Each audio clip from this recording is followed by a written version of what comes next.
bringing stats like a kingpin. MMA knowledge needs his nephews all lean in. Breaking down fights, call him Stat Daddy Supreme. On Just a Tip show, he's cooking up a dream. Uncle Weezy, he the man. Dropping fight facts, got it all on hand. He the Stat Attack Grand, MMA guru, more than just a fan. Wanna know the numbers? Weezy got them cataloged. From the fighters reach down to how many times they dog. Just a tip living, breaking it down slick. Hit you with the knowledge, won't miss a single trick. Uncle Weezy, he the man. Dropping fight facts, got it all on hand. He the Stat Attack Grand, MMA guru, more than just a fan. Balls deep predictions, he be making those calls. Getting in the details, opponents feeling small. From jabs to takedowns, got the whole fight ID. Uncle Weezy spitting truth, no lie, keep it G. Blow the horn, blow the horn. Stat Daddy Weezy not showing no scorn. Fight Night Kingdom, he wearing the crown. Break it down for the peeps, never looking like a clown.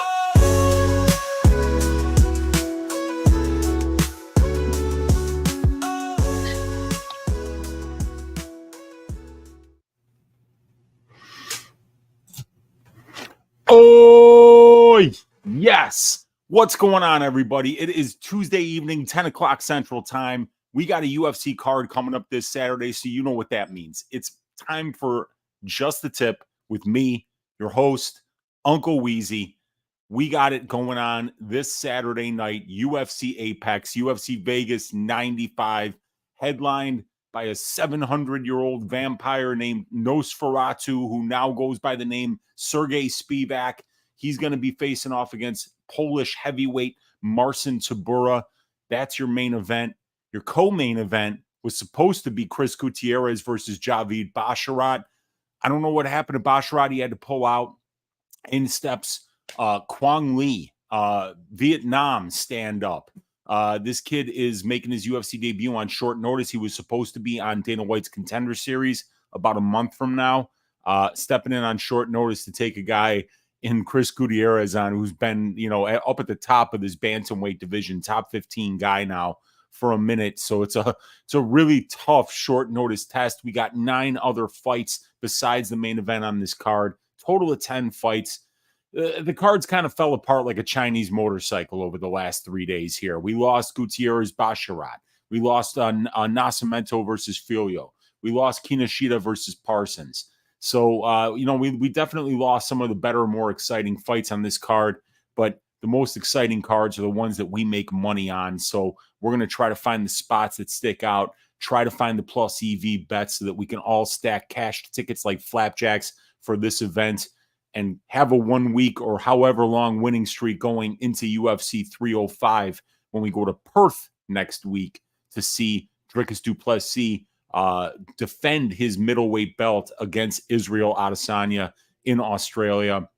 It's going to be a really interesting card next week, but we got some work to do this week. So last week I went 13 for 13 on my picks, but I still managed to lose money. Lost 0.7 units tracked. Let me share my screen with you guys here and go to my Bet MMA Tips account. And let me see here.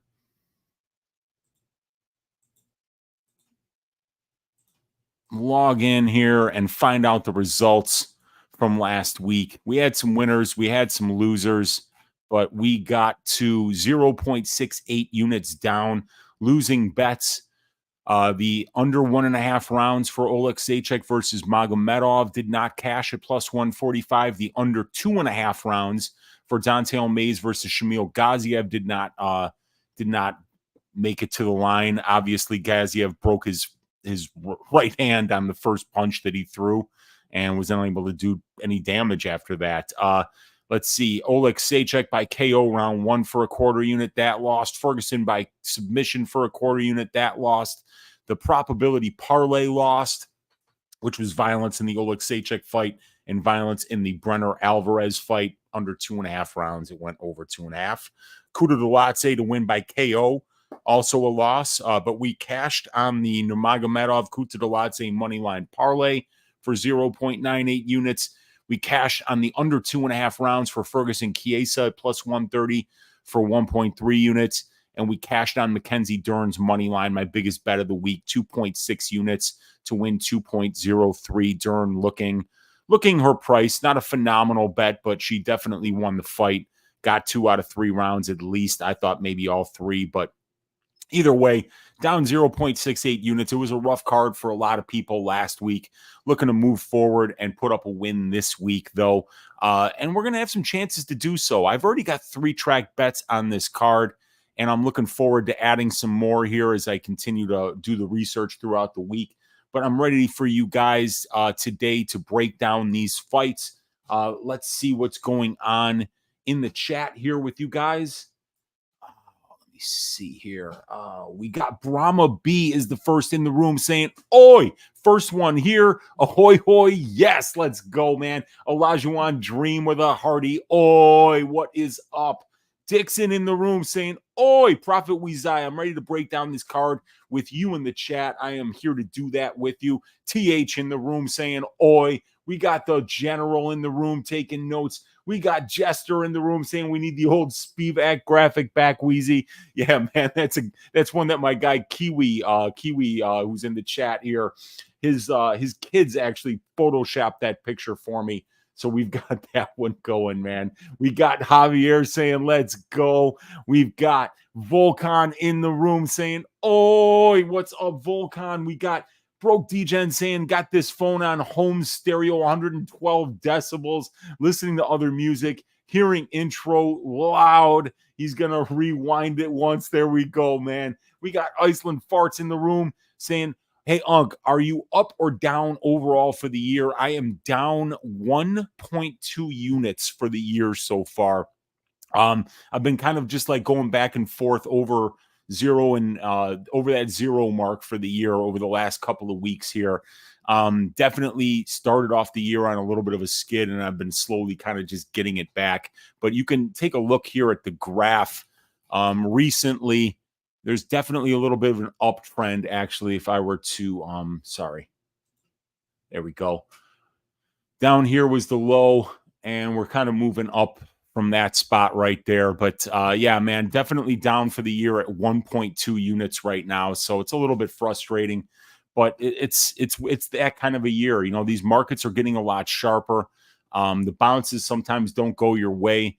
But last week, 13 out of 13 on my picks. I was very excited about that. First on Tapology. So not only was I 13 out of 13 on picks, but out of the 5,500 people that put picks on Tapology, I had the most points for the week. So I just think it comes down to the research, and I've definitely been working harder. I've been putting together these really long write-ups on the fights, including the last 3 fights, notes on the last 3 fights for each of the fighters.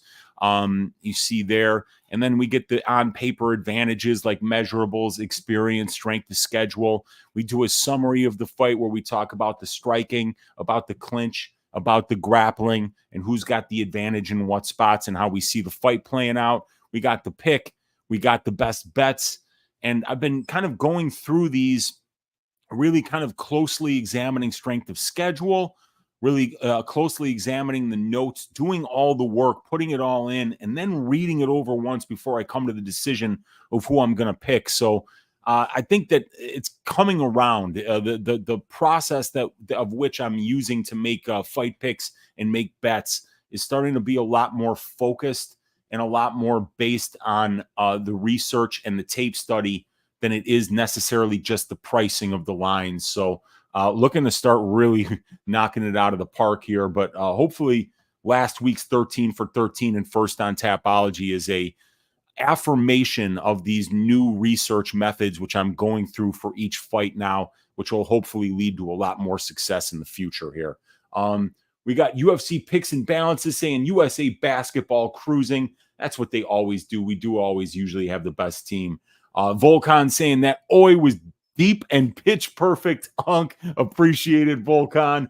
We got Daz Files saying, "Oi, let's go." What's up, Daz Files? Always good to see you in here, my man. And we got my man Kiwi Brew. also in the room saying, sure, all good to see you hanging out, Kiwi. I hope all is well, my man. We've got Volkan saying fell apart like a Chinese motorcycle. It really did, though. That's what happened to this card here. And we got Daz saying what's up to Kiwi, and Kiwi saying what's up to Daz. We got Kevin Esparza saying, oi, T.O. Weezy, good job on the 13 for 13. This card is so lackluster, I may go be a normal person rather than watch sweaty people in their underwear fight for 6 hours on a Saturday. Nothing wrong with that, man. Got to get out, get grass under your feet every once in a while, see the outside world, see your family, see your friends. And if there's going to be a card that you're going to miss, this one might be it. Larry CTM saying, yo, what's up? Good to see you hanging out, Larry. We got Smoke and Mirrors saying, what up, Weezy? Good to see you hanging out in here. We got Rousus in the room saying, oi. We got my guy Cody's Calls, new to the Patreon, in the room saying, oi. Uncle Weezy, the GOAT. Good to see you hanging out in here, Cody. We got Gerald Lynch in the room saying, good morning from the Philippines. Good morning to you, Gerald. Thanks for checking in. We got Broke saying, you mean you picked every fight correctly? If that happens, you should make a bunch of money. I always have backup parlays like Cody Safdie, 12-teamer, 10-teamer, 8-teamer, 6-teamer, 4-teamer, and 3-teamer. Yeah, man. I don't do, full card parlays. If I did, like Cody Safdie does, last week would have been the best week of the year for sure. But yeah, I don't do that, man. So I didn't win a whole pile of money like I should have.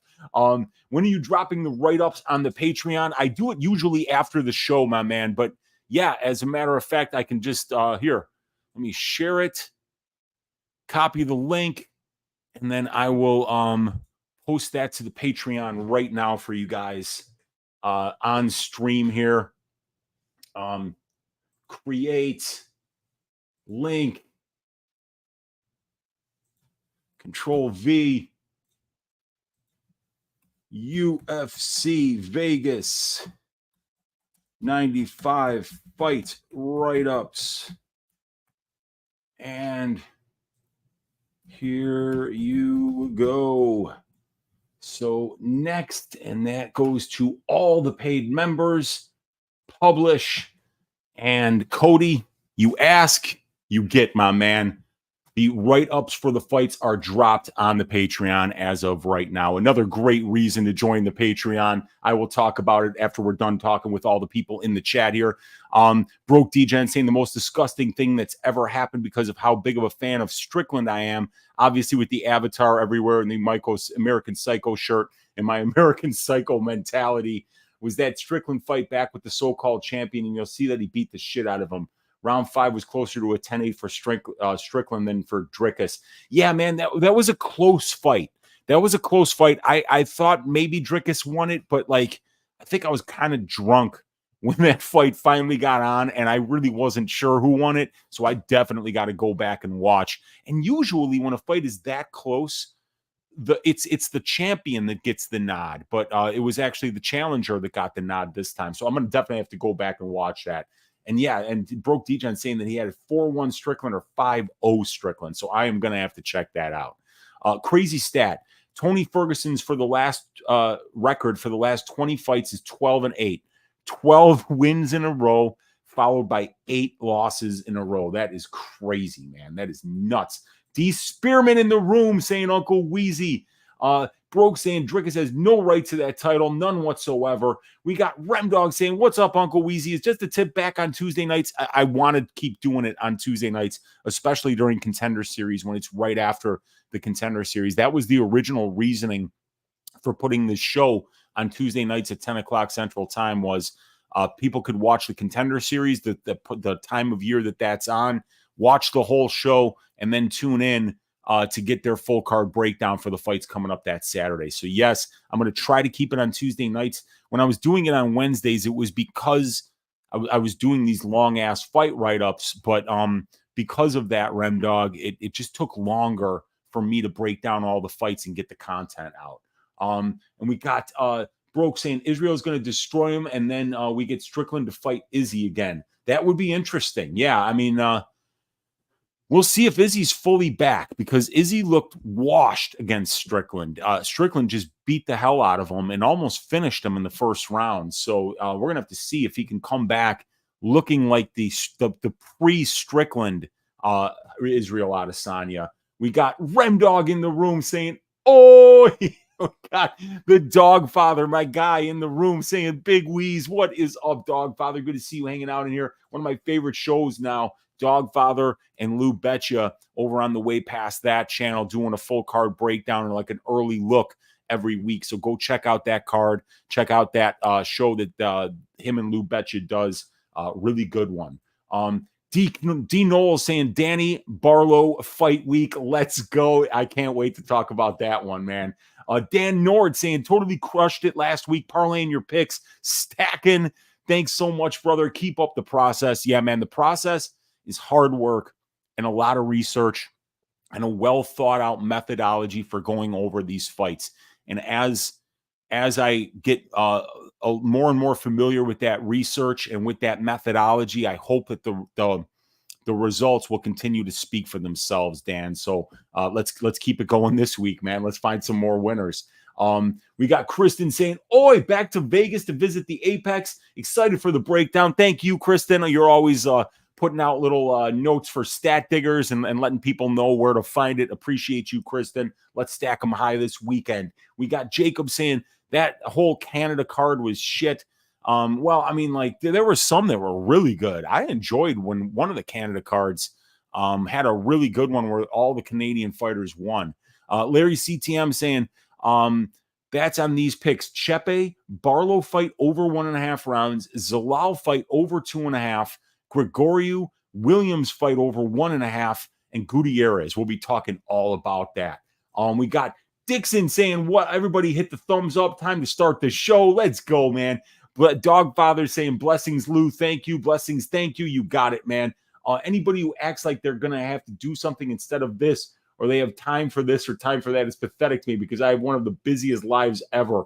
I do 16 hours a day from Thursday through Sunday, depending on MMA and poker. And then when I have time, I do all sorts of unbelievable extracurricular activities and vacations. Time for everything, bro. We got Kevin saying, let's go, uncle. And Broke DJ, we'll see if you're saying that when you're 50 years old like I am, man. You're young. You got a ton of energy. Keep up killing it. But, man, I wish I had your energy, brother. Literally always have time to watch sweaty men roll around for 6 hours because I have a perfectly scheduled life of unbelievable activities and work and MMA and poker. Well, let's get into these fights, you guys. I've got a ton of notes to read for you, and I got a ton of stats which are available on the Patreon. Let me get that banner up for you guys. The Patreon is the best way to support my work. You can find me, the links in the description of this video. Patreon, Dub Club. This is where you can get the $25 a month probability package, where you get access to each fighter's individual UFC statistics, the matchup stats for the fight, the over-under betting model, the prop betting model, all the fight write-ups, access to the Discord. We got and access to all the tracked bets that I make. So $25 a month gives you a pile of information, a ton of research. It's not just access to the Discord and access to my picks. This is for people who do their own research, who want to know value of bets. You know, these are some phenomenal tools that will give you great ways to find plus EV bets on the prop betting markets, on the over-under betting markets. And I have full write-ups for every pick that I make, full write-ups for every single fight that has trends, including whether these fighters have been winning or losing lately, whether they've been paying off their price tags and wins, whether they've been looking better than their price tag in losses, and vice versa. All the advantages on paper, the striking, the grappling, the clinch, all the statistics that are relevant to those breakdowns. Check me out on the Patreon. Best way to support the work, best way to make sure that I keep showing up here on YouTube for free for you guys is to join that Patreon. Let's get to work, you guys. First fight of the night. Stephanie Luciano is a minus 161 favorite over Talita Alencar, the plus 141 underdog. Fight doesn't go to decision for this fight at plus 190. So let me get my notes over here. And Stephanie Luciano has got all of the measurables advantages in this fight. Talita Alencar is a very undersized straw weight. So Stephanie is 9 years younger than Talita. She's going to be 5 inches taller, and she's going to have a 7-inch reach advantage. She also has the pro experience advantage, being 9 years younger than Talita Alencar, because her first combat sport was MMA, while for Talita Alencar, she's a very high-level Brazilian Jiu-Jitsu player. So Luciano, 9 years younger, 5 inches taller, 7-inch reach advantage, one more professional fight, 35 more minutes of professional cage time, while Talita Alencar does have the UFC experience advantage, having one more fight, 15 more minutes of octagon time in comparison to Stephanie. And then we got the finish rate at 60% for Talita, 40% for Luciano. So actually Talita does have a slightly better finish rates compared to Stephanie Luciano, but I personally believe that Luciano is the much better fighter in this matchup.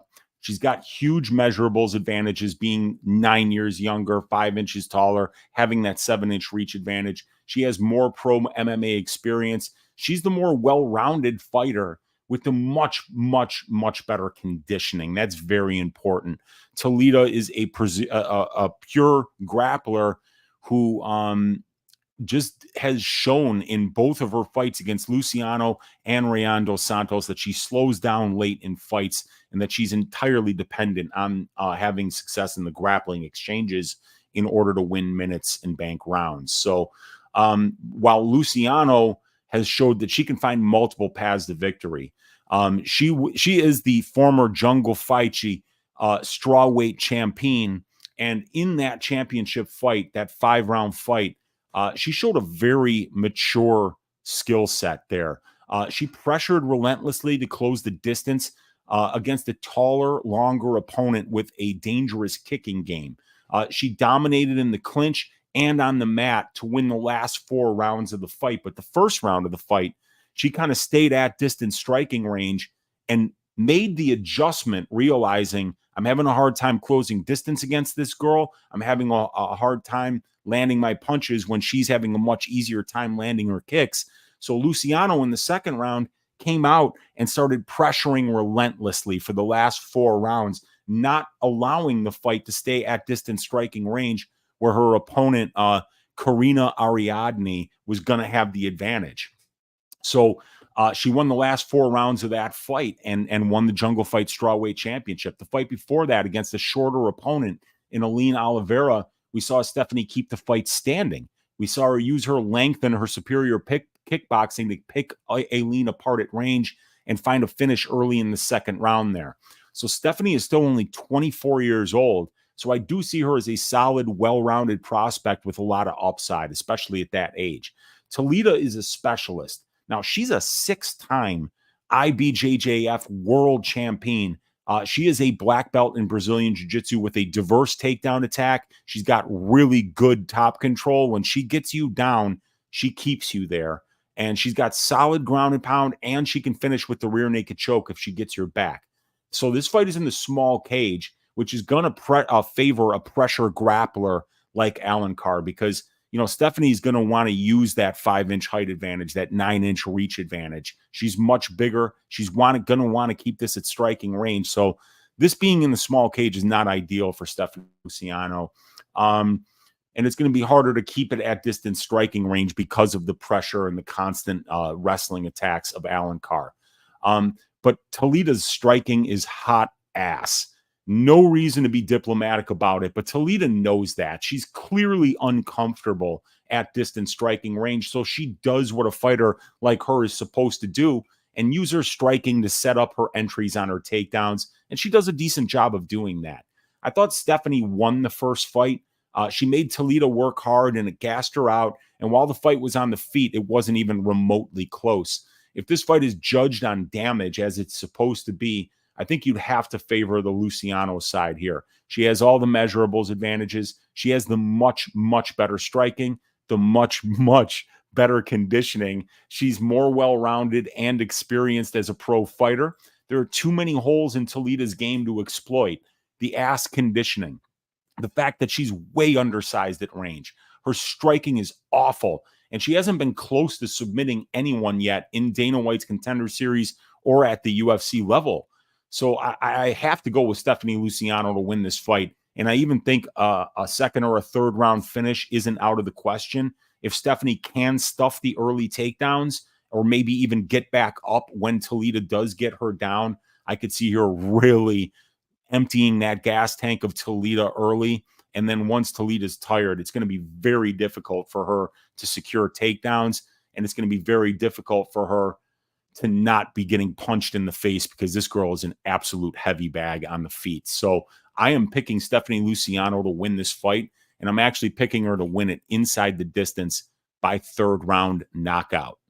So let's start right there.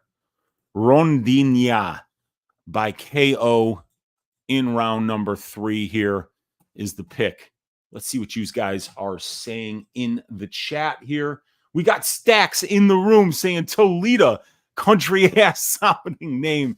Well, they're both Brazilian, so yeah, but Talita might be a country ass sounding name, but she has a name that's very recognizable in the Brazilian jiu-jitsu circles that she runs in. Very high level player there. Winner of this fight should get the greatest women's of all time, Puja Tomar, next. Dude, these girls would do bad things to Puja Tomar. I am fucking telling you. Rayon Amanda, who Talita Alencar fought last time out, is one of the lowest level women's strawweight fighters in the division, and she lost to Puja Tomar. And you could see it in the Alencar fight, like how bad Talita Alencar's striking is. She was getting picked apart by Rayani in that first round, but Rayani slowed down, and so did Talita. And yeah, I don't think Stephanie Luciano is going to slow down. She's got 5-round experience, and her gas tank really showed out in that 5-round fight for the Jungle Fighty strawweight championship. So we got Broke Degen saying Strickland just teased him apart like he pieces everybody apart. Dude, Israel is coming off turning Alex Pereira into a skeleton in the grave. Yeah, that is wild, but he's not coming off that. He's coming off losing to Sean Strickland is what he's coming off of. So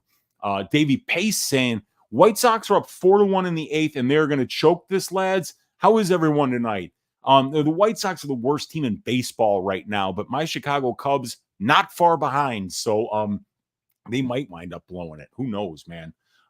Talita, get on back here and finish your taters. Yeah, well, she can absolutely do that, but if she wasn't able to do that the first time to Stephanie, if she wasn't able to really get close at any point to finishing her on the mat, I don't think it's going to look any better this time around. And we got Buffo on the beat in the room saying, salute, Weezy. Hope you're doing well, King. Let's get this bag. Let's get it, my man. And let's move on to the next fight here, which is going to be Youssef Zalal, who's a minus 400 favorite, going up against Jarno, or I should say Jarno Errens, the Dutch kickboxer. Jarno is a plus 300 underdog. Fight doesn't go to decision here at plus 160 for this fight. So this is an interesting one. Zalal came back and had a phenomenal performance against Billy Quarantillo a few months ago. Minus 110 pick him in that fight, and he looked minus 500. Youssef picked Billy apart at range, landed several heavy kicks to Billy's calf, showed great defensive footwork and head movement at range, and he landed several straight punches as well as a perfectly timed step-in knee that hurt Billy. Zalal got takedowns in both rounds, and yeah, he absolutely dominated Billy on the mat. And Jarno is coming off some nice performances in his own right.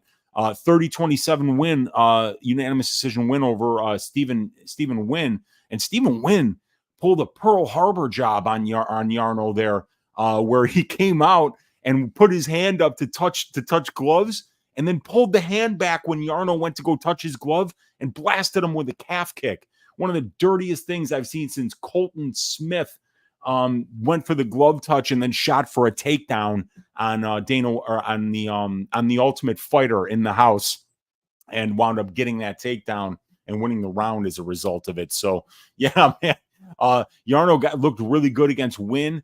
He had a 29-28 by 2 loss to Sungwoo Choi, and then he lost to William Gomi 2-1 in a fight there. Youssef is going to be 2 years younger. He's still very young at only 20. He's going on 28 years old here at the end of the month.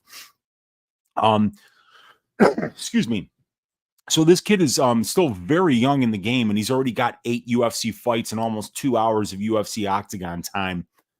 So this kid is clearly starting to take that next step that you expect fighters who look as good as Zalal did coming into the UFC at age 22, 23, 24, whatever he was when he came in. When kids are that young and look that well-rounded and schooled at the age that Youssef did, you expect him to start taking these next steps. And we saw it last time out against Quarantillo. He's got the switch stance going here against the orthodox fighter in Jarno. UFC experience advantage is on Zalal's side with 5 more fights, an hour more at cage time. Zalal's been the better finisher as a pro, and he's faced the better brand of competition, while Errens is going to be the bigger featherweight here, being 1 inch taller and having a 1-inch reach advantage. So it's an interesting featherweight fight. Zalal has been on fire since getting cut from the UFC after the Blackshear fight. He finished all 3 opponents on the regional scene in the first round and then made it back to the UFC and announced his return by absolutely dismantling Billy Quarantillo and finishing him with a rear naked choke in the second round. Zalal has most of the on-paper advantages in this fight. He's 2 years younger. He has the UFC experience and strength to schedule advantages. He's been the better finisher as a pro. Jarno Errens' biggest flaw has been his takedown defense and get-up game, and Zalal is exactly the kind of fighter who can exploit those holes. This fight should be close on the feet. Errens is a very good kickboxer, as is Zalal, but if Zalal fights smart, he will get this fight to the ground and easily win the minutes and defend Jarno's submission attempts from his back while he racks up points and banks rounds and maybe looks for submissions or dominant positions of his own. Zalal looked way better than -110 against Billy Quarantillo, and I'd say Errens is actually a step down in competition from Billy Quarantillo, so I see why Zalal is priced as a -400 favorite on the money line right now. As long as Zalal doesn't willingly stand at range with Errens, he should easily mix in the wrestling, grappling, and clinch control to wear on Errens using his superior conditioning, which is he's got phenomenal conditioning and pace, does Youssef Zalal. If he uses that superior conditioning and that really smart, well-rounded skill set of his to wear on Jarno early and kind of avoid those distance striking exchanges where Jarno does his best work, I think that he should win this fight on points or with a submission. Unless Jarno has significantly improved his takedown defense and get-up game, I see Youssef Zalal easily cruising to victory here. And I'm actually picking him to finish this fight. I really thought before I finished up the tape that this was going to be Youssef Zalal by decision, but his ground game is very, very good. His conditioning is very, very good. And if he has early success, I think he's going to break him in the second half of the fight. So I'm going with Youssef Zalal, the Moroccan Devil, to win this fight by submission in round number 2. Let's see what you guys are saying in the chat here. Yeah, man. Dogfather saying it ain't much if it ain't Dutch. I mean, that's probably comment of the show right there. So shout out Dogfather. I love it, man. It ain't much if it ain't Dutch. Let's go. We got Jacob Cole saying underrated banger right here. And I agree with you, man. This is going to be a fun fight. And Errens didn't get a lot of respect last time out against Win, but he made that look easy. He really did a beautiful, beautiful job in that fight. Really styled on Win at distance striking range and landed a bunch of low leg kicks to look really good there. Dixon saying, Prophet, I got word from people in Zalal's camp saying that they're expecting this fight to go the distance. Zalal unanimous decision incoming. Well, our Errens has only been finished in 1 of 5 losses. So the guy is very durable. He's a judo brown belt. He's got a pretty good submission game from his back. So that's what I was originally going with. But Zalal's ground game has gotten a lot better. And like I said, Zalal is the kind of guy whose pace can really wear on you. And I think that that's something that we haven't seen Jarno have to deal with yet at the UFC level. Like the Gomi fight, for instance. Gomi fights at a snail's pace. not Zalal. So I think it's an interesting one. Yeah. And Kiwi Brew saying in the same night. Yeah. And that was, I think you're talking about Zalal winning all those fights in, what was it? Sparta FC. They do the 3 fights in one night, a boxing, a kickboxing, and an MMA rule set. And he beat Vadim Zadum Praye in the finals to win $10,000. Iceland Farts in the room saying, crazy since you mentioned Colton Smith. I was stationed with him at Fort Hood, a cocky little shit and a real piece of crap. Oh my God, that's funny. I know he was an Army guy. And my buddy right down here, my buddy, the Swinger, who I went to college with, I know he was also stationed over at Fort Hood in Texas. That's wild, man. And then Swinger saying, love the Gorilla Monsoon reference, Pearl Harbor job. Only your Uncle Weezy can resurrect that quote. Well done. Yeah, man, I even wrote it in my notes. Like, if you go to the fight write-ups, you will actually see me refer to that fight right here. The fight started with Wynn pulling a Pearl Harbor job. You can see it right there. So yeah, and also I want to shout out Lou Betcha, my guy Lou Betcha, who's a big professional wrestling fan. He also has been busting out the old Pearl Harbor job Gorilla Monsoon quote quite a bit lately as well. So I borrowed that from my guy Lou, as well as from the great Gorilla Monsoon. And we got Broke Degen saying there's Dick's Insider. That's a mod somewhere. I think maybe on Chrissy Mayer. No, he's a mod on DFS by the Numbers channel. Yes, one of the better mods. Because I'm a mod on that channel too, but I think Dixon just does a way better job of it than me. We got K-Dog in the room saying random, but Jarno and Zalal are both strong names. They really are. Agreed. Jarno and Youssef Zalal. If my name was Jarno Zalal, I would have been a hitman. That would have been a really good name for a hitman. Or I would say for like for instance, if you're like an ambulance chasing lawyer, call Jarno Zalal. I'll get you the maximum settlement for somebody that steps on your foot. I think that would also be a really good name. But I think Hitman would also be a really good name for Jarno Zalal. I like it a lot, K-Dog. Like it a lot. All right, let's move on to the next fight, though, here. Did I make my prediction there? Yes, I did. Karl Williams, Jhonata, Diniz. This is a fun one, you guys. Diniz, I should say, plus 170. Karl Williams, the minus 200 favorite here. Fight doesn't go to decision, juiced up to minus 140 for this fight. So this is going to be a really fun wrestler versus kickboxer matchup here. And let me get my notes over to the other page so you don't have to look at them while I read them. You can look at the stats that are available on the Patreon, you guys. And we're going to talk about the so Diniz recently minus 330 favorite against Austin Lane. He gets a second round knockout there, but he lost the entire first round of that fight by being taken down and held down by a guy that's not known for his wrestling. We have seen Austin Lane go to that wrestling on the regional scene, but against lower level opponents, and it's really not his favorite way to go about things. So seeing a guy who's really more of an athlete with no wrestling background whatsoever kind of easily take down Diniz in the first round and hold him down and easily bank the round as a result of that, very concerning against a guy like Karl Williams, who you could see right here is getting 5.3 takedowns per 15 minutes on 11.7 attempts, out-controlling his opponents 52% to 1.5%, winning 97% of the control time positions in his fights. But if this fight stays standing for extended periods of time, Diniz has one-punch knockout power, and he is new to MMA. He's only got 7 professional fights, only 23 minutes of professional cage time, so he's going to be improving, but the kickboxing is extremely high level, and this fight will not be close if it's on the feet. Karl Williams does have some solid striking.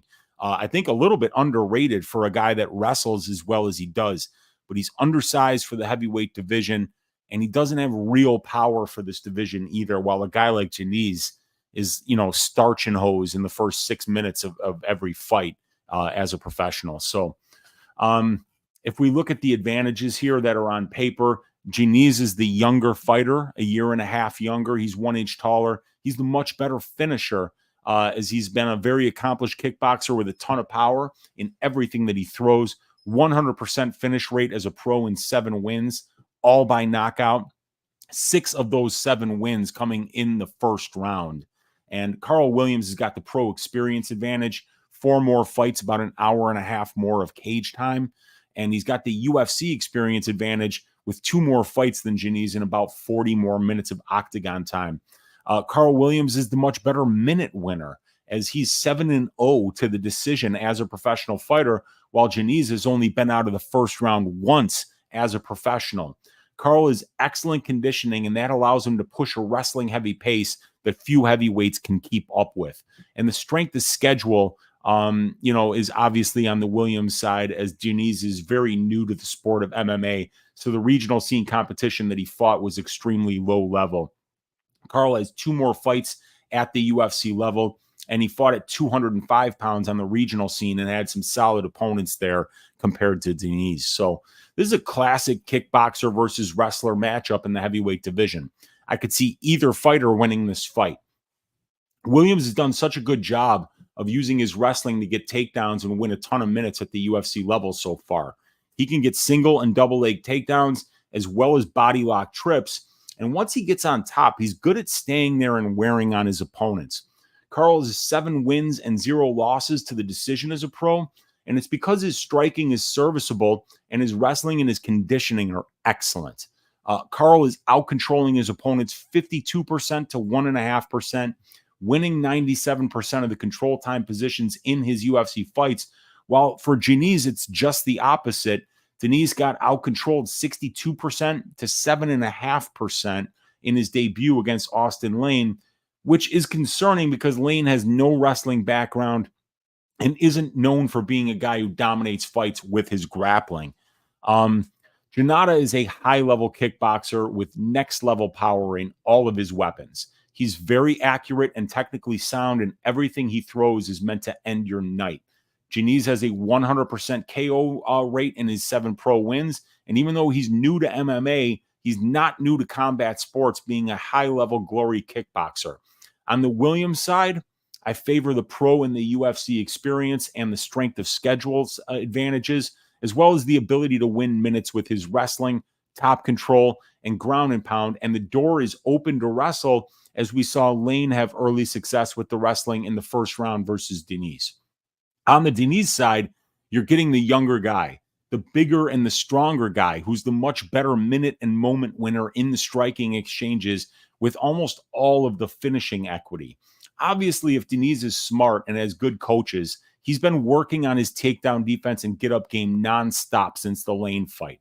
And if they're watching tape and doing their research, they also know that they have to be very careful about not getting overzealous throwing kicks or knees that Williams can catch and turn into takedowns.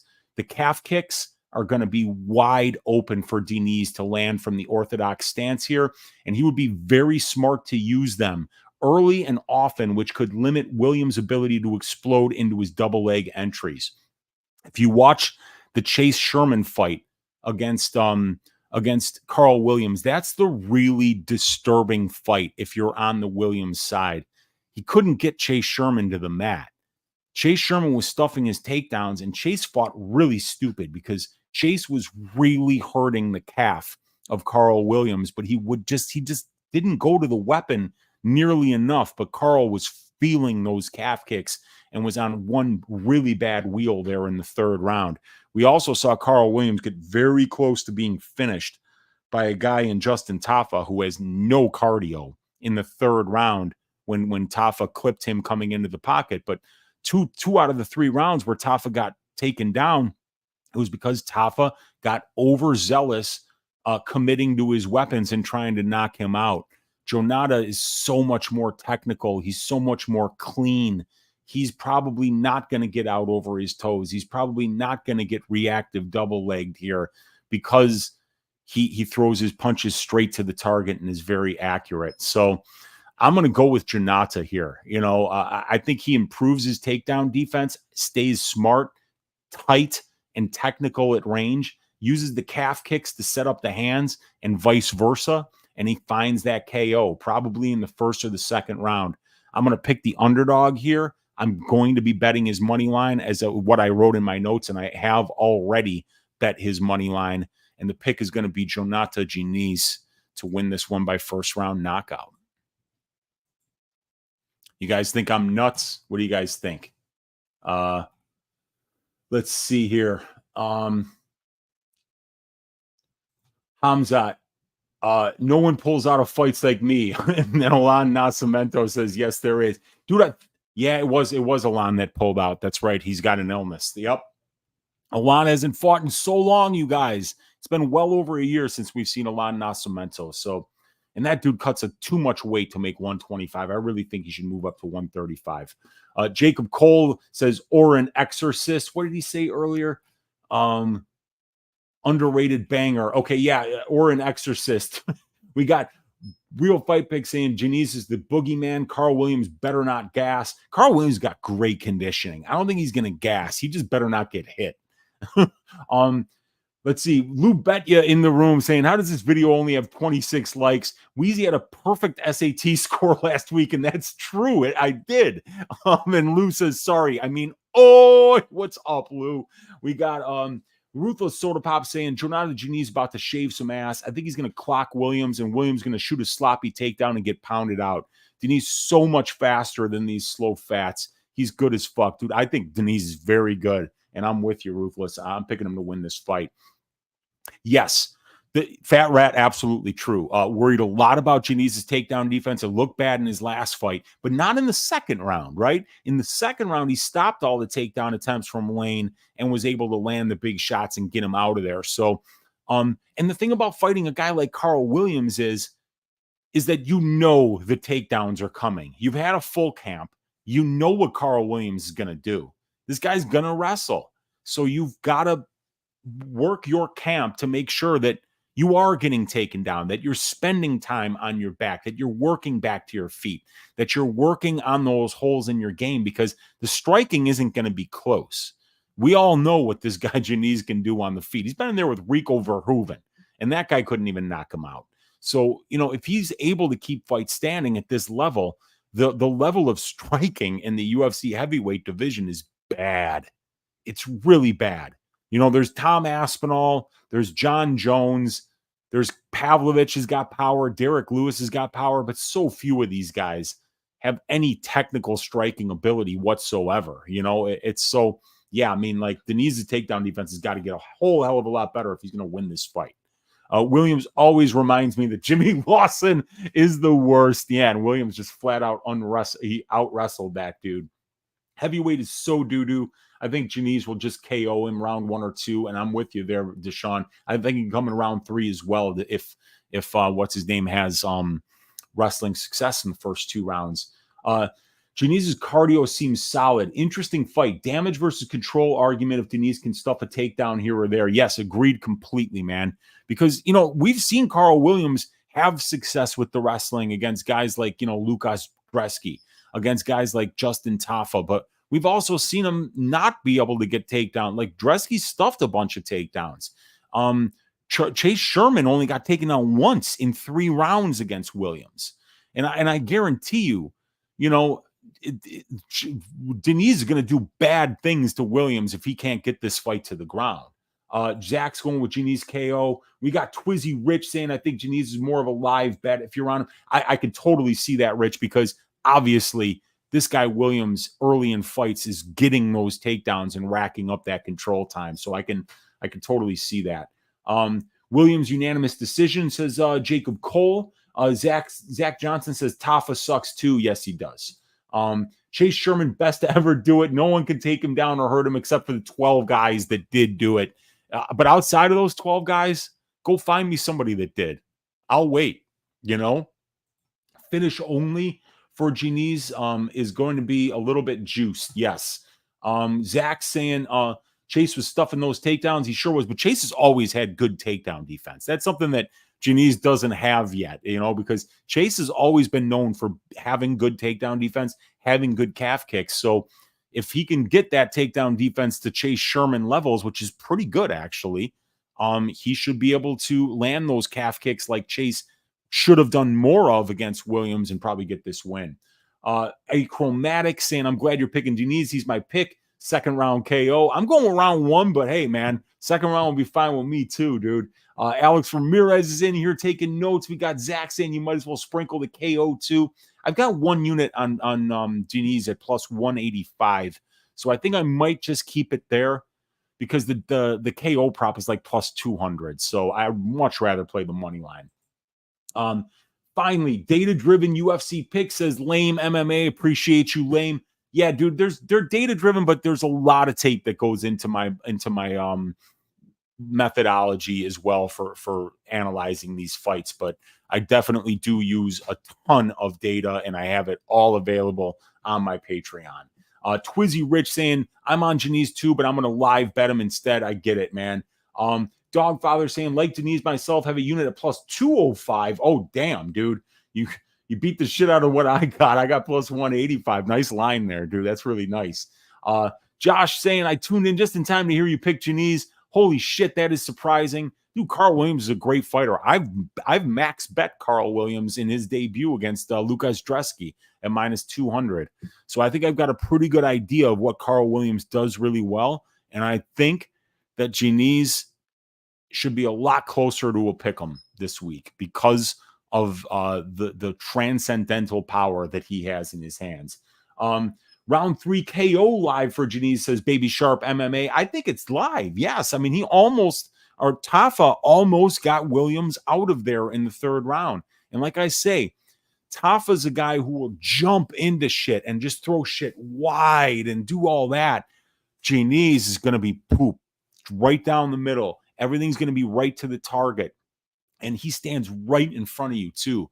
So I really do think that if he hurts you, he's not going to be doing all this bullshit that allows Karl to kind of come in underneath you and get that double leg. I think he's going to be eating some knees if he shoots in sloppy here. I think that he's going to be eating a bunch of calf kicks while this is at range.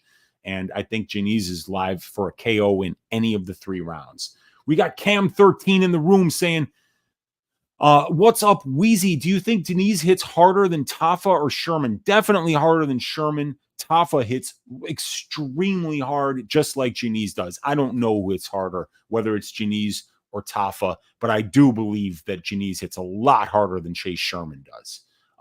70% takedown defense does Diniz. Yeah, he did stuff some takedowns on Dana White's Contender Series, I believe, but he also gave up the takedowns. Like, I've got Diniz at 75% takedown defense, but it might be different on UFC stats because UFC stats is going to include the Dana White's Contender Series fight. So they've got him at 80% takedown defense. But yeah, 1 of 4 for Lane, but Lane still got 4.5 minutes of control time on that one takedown. So yeah, 2 and 3 live for Diniz, says Zach. Heard a lot about Weezy, never found his page. 6 sub, dude. Appreciate you, Baby Sharp. Thanks for hanging out, man. And Kiwi saying sure to Sharp. And Kiwi, what's up, dude? Says Baby Sharp. We got Paku in the room saying, oi, good to see you on. Good to see you, Paku. We got Paku and Kiwi and Baby all saying what's up to each other. We got Broke Degen saying the last weekend was kind of gross again. Like, no matter what you do, you're always going to lose to the Middle Eastern fighters in the Middle East. I like UAE. I like Bahrain and KHK. It's like automatic, dude. They just give these guys the rounds for garbage wrestle fucking. Yeah, they do, especially over there. They score wrestling a lot more over there in that part of the world than they do here these days. Of course, a lot of money involved in getting UFC there. I bet every week on that. Yeah, man. Jenna Marie saying, there are 73 people in here. Please, y'all, hit the like button for my Uncle Weezy, please. What's up, Jenna? Good to see you hanging out in here. We got Data Sharp MMA saying, Data, hell yeah, let's go.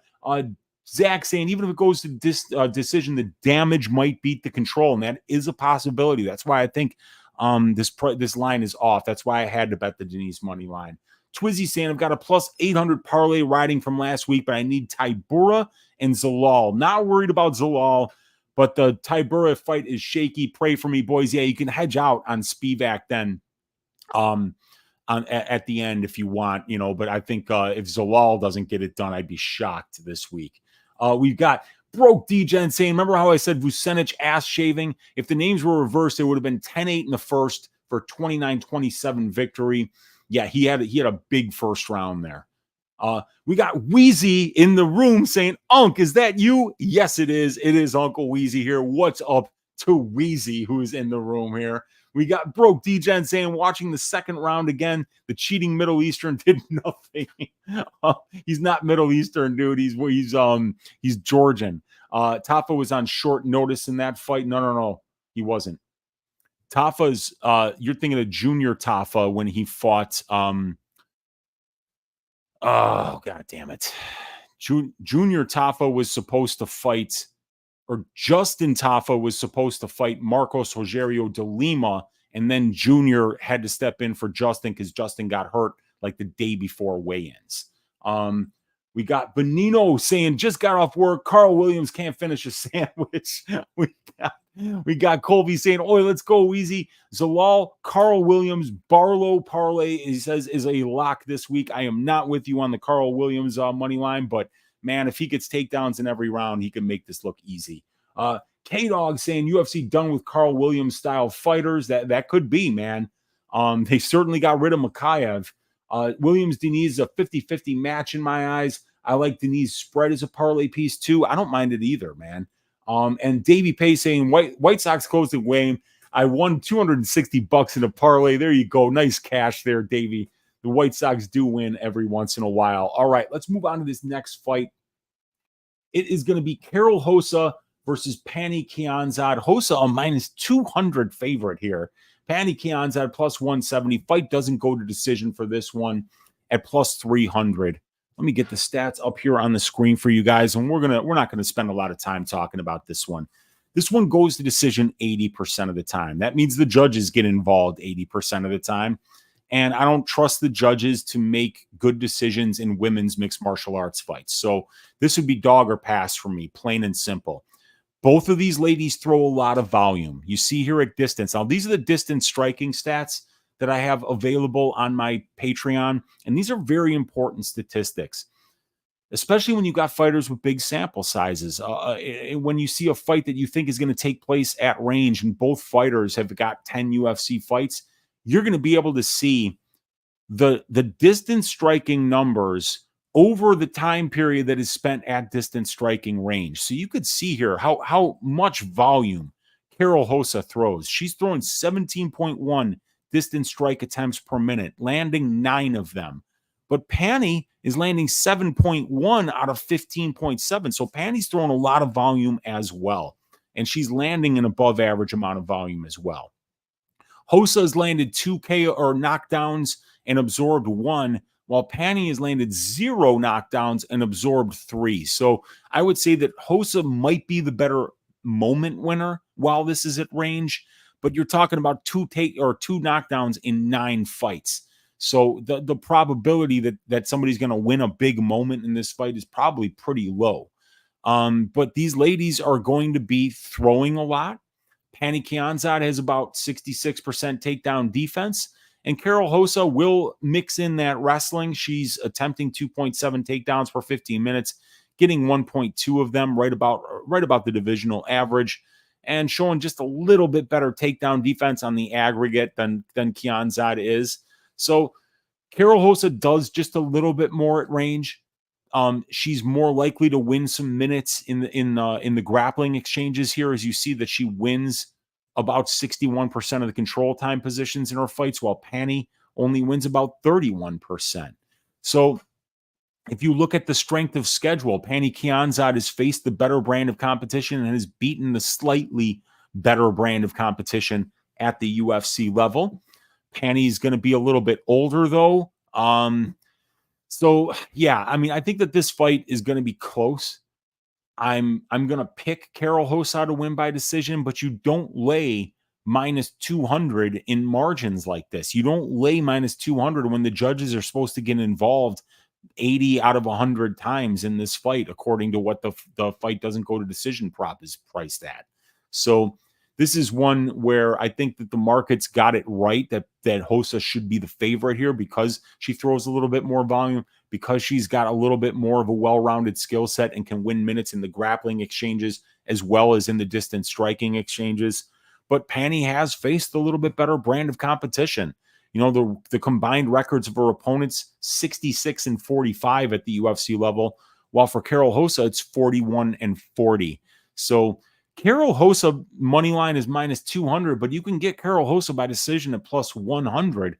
That's the way I would play this, because Rosa is not finishing anybody at this level. And while Pannie Kianzad has been finished twice, they're both by Macy Chiasson. So I don't really care about that. I mean, Karol Rosa is nowhere near Macy Chiasson in power, moment winning ability, the ability to be able to finish fights at this level. So I'll pick Karol Rosa to win by decision.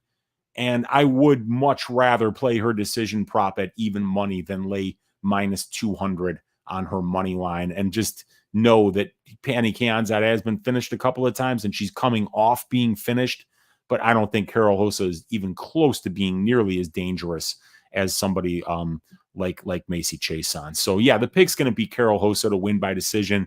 But if you're the type of person who likes to take advice from your internet Uncle Weezy, I wouldn't gamble on this fight. Personally, I wouldn't gamble on it. When we see chicanery from the judges, it's usually in these women's fights that go to decision about 80% of the time. I mean, I think of Jocelyn Edwards, somebody who's not finishing anybody at this level. She's lost fights that she shouldn't have lost. She's won fights that she shouldn't have won. But the common denominator is that it's a close fight where you really don't know who won at the end. And that is not a great fight to put your hard-earned money on. I would say the value side on the money line here is Kianzad, but the pick is going to be Karol Rosa by decision. Right. Is that his spreadsheet? Let's see. What we're going to... Wow. Dude, are you kidding me? They really did that? Dang, that's wild. Zalal, Chepe, Barlow, and Gutierrez is the parlay that Larry's going to be putting together. I'm picking 3 of them to win. 80% chance A's covered their spread. My goodness. Oh, wow. So that's not good. Yeah, that's wild. I just said, screw it today. I ride with the Sox to not break the record. And then Broke said, Baby Sharp, you're going to want to buy the $25 Patreon. And he said, great who? Oh, and you're saying who's that? He's talking about mine. Weezy, yeah. And he's saying, is that where the spreadsheet is from, or is it for bets? Yeah, do everything on the Patreon. You get this, which is the advanced matchup stats side by side. You get the tail of the tape information, the pro and the UFC experience, the finish stats at the UFC level and overall by sub, by KO, the records to the knockout, submission, and decision, the significant striking, offense and defense, the distance striking, offense and defense, the distance striking metrics and efficiency ratings, the grappling stats on offense and defense, the strength of schedule stats for wins, losses, and overall at the UFC level, the control time stats, and the last 5. That's everything that's available on the matchups. And then on the advanced stats, you get all the individual stats, including clinch and ground striking stats, DFS stats for DraftKings, FanDuel, Prize Picks, and Underdog. And then the over-under betting model, which converts the betting lines into implied probabilities, compares them to the divisional benchmarks, the fighter's performance one by one or combined, and it provides those metrics. Sums up down here the sum of the 3 metric comparisons, the average of the 3 to find plus EV bets on every bet, whether it's an over-under bet or whether it's a prop bet like an inside the distance knockout submission decision bet. So yeah, that is what it is. Baby Sharp saying to Anakin, his Patreon link is in the description. Baby Sharp, yes sir. Jalga said he wants to step in versus Filio. Hopefully that happens so the card can be saved. Jalga Zhumagulov doesn't save anything. You know, nobody cares. Dude, let it fucking go. Go home, Filio. We'll deal with 10 fights. We don't need any more fights on this card. I hate last-minute fights. I hate fight week replacements, high-variance situations that aren't good for gambling. It's data, I heard you say, and you like data, get his data on Patreon. I agree with that, Broke D-Gen. Zalal Locke says Anakin.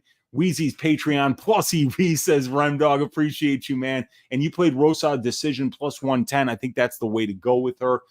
Brahma saying, I promised myself to never bet women's MMA, and it's been working out pretty great. I agree with you, man. Women's MMA is Remdog's bread and butter. Jalga says K-Dog. Baby Sharp saying, yeah, man, I love data. I make a spreadsheet myself. As a team, we all can win. There you go. Very cool, dude. Very sick. How do I like a Luciano Williams money line parlay? I like Luciano as a parlay piece this week. I don't like Williams as a money line parlay piece this week. I'm picking Diniz to win. And then Clark saying, Mr. President, do you have early thoughts on Merab versus O'Malley? Merab seems like good value. Also, Holloway versus Ilya. I really like Max at the price of 150. I do like Merab here. I love the fact that he's going to be uncompromising when it comes to the wrestling, and that's what you need to do against somebody like Sean. Is because Sean's going to have some success stuffing takedowns. He's going to have success using those super long limbs, trying to lock up submissions, or at least use those submissions to sweep you or to stand back up. But I think what happens is once he stuffs the takedown or two and shows off that jiu-jitsu, it discourages people from continuing to go to the wrestling. If you want to break somebody over a 5-round fight, you've got to, you can't fucking quit doing something after it doesn't work a couple of times. You got to keep going to it over and over and over again. And that's something that we know Merab is going to do. So I think I think it's very comforting that Merab might get knocked out. Sure, he might. But if he might not get the takedowns in the first or second round, but he'll probably be a lot in the clinch. He'll be wearing on him. And every time he does get the takedowns after that, they'll come easier and easier. And getting to dominant positions will become easier and easier as Sean starts to slow down under the constant pressure that Merab brings. And so I think if Merab can test him in that way, I think that's obviously the way that that's the way anybody should draw up trying to beat Sean O'Malley. Why try to beat him on the feet? He's taller than you. He's longer than you. He's faster than you. He's more accurate than you. He has more weapons than you. He has more power than you. He's got really good conditioning for his size. He's really technical. So why do that? Why play his game with him? Why sit there like Marlon Vera, like a punching bag in front of him for 5 rounds and not try to wrestle? We know that Merab's going to do the right thing. Merab by decision. I'm worried he won't be able to keep Sean down. I think he might not be able to keep Sean down at first, but what happens in the 3rd round? What happens in the 4th round? K-Dog with the thumbs up. Jalgas like my tweet. Nosferatu fight week. Let's go. Ben Katie in the room. Brahma Zane Merab most likely make it look like the Aldo fight. Yeah, he might. Where he didn't really get him down, but he was in control and he just wouldn't fuck off the entire time. And that's what Merab does best. Refuse to fuck off. And then here we go. Next fight, you guys. Toshiomi Kazama, plus 190, going up against Charalampos Grigoriou, minus 225. The fighting pride of Cyprus. Cyprus, stand up. Longo and Weidman MMA, stand up. We got fight doesn't go to decision here at minus 225 for this fight. Interesting fight here. We've got on paper Kazama 5 years younger than Charalampos. He's going to have a 2-inch reach advantage. And he's going to have, there's really not much of a strength of schedule advantage here on either side. But Grigoriou is going to be the more experienced fighter, having 30 more minutes of cage time and 5.5 more years as a professional fighter.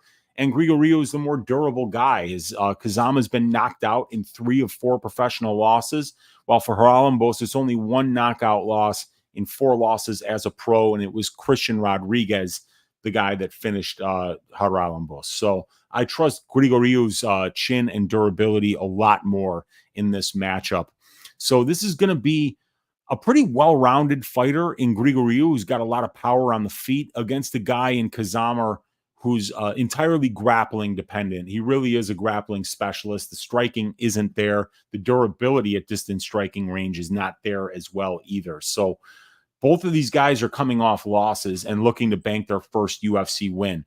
Kazama has looked rough so far at the UFC level. He's getting completely outworked and outlanded at distance. And if he can't get a takedown, it looks like he has zero chance to do damage or win minutes or moments at range. Charalampos is very dangerous at distance striking range. He's got he puts his combinations together really well. He lands nasty calf kicks, and he mixes in some flashy karate techniques at range as well. I don't think this fight will be close on the feet. Toshi isn't dangerous at distance striking range, while Pampos, he has power and he always throws with purpose. The question is, can Kazama get this fight to the ground? He has good body lock trips, and he does tend to pressure a ton while at distance striking range. So if he can get into the clinch and start looking for takedowns, he could potentially get this fight to the mat and get to dominant positions. That being said, I believe Grigoriou is a better grappler than Kazama is a striker. So I think it's much less likely that Kazama has grappling success than Grigoriou has striking success. Both of these guys are low-level guys when you compare them to the rest of the UFC's bantamweight division. But I think Charalampos has more ways to win this fight. And if he does keep it standing, I think it's very likely we could see Pampos score a first or a second round knockout win. Now, on the Kazama side, you get the guy who's 2 years younger, the guy who has a 5-inch reach advantage. He's faced a better level of UFC competition, and he should be the more likely guy to win minutes or moments in the grappling exchanges, but that's debatable. Now, on the Grigoriou side, you get the better striker with much more power, and he's a solid grappler as well, who should be able to hold his own in the clinch and on the mat against Kazama. Now, it's terrifying to lay juice on Grigoriou after his last fight, but this is a step down in competition for him, and he should have more ways to win if he doesn't slow down later in the fight. If Kazama pushes a grappling-heavy game plan and has early success with it, that's the only way I can see him winning this fight. If he's not, because if not, he's going to get outworked at distance and probably knocked out.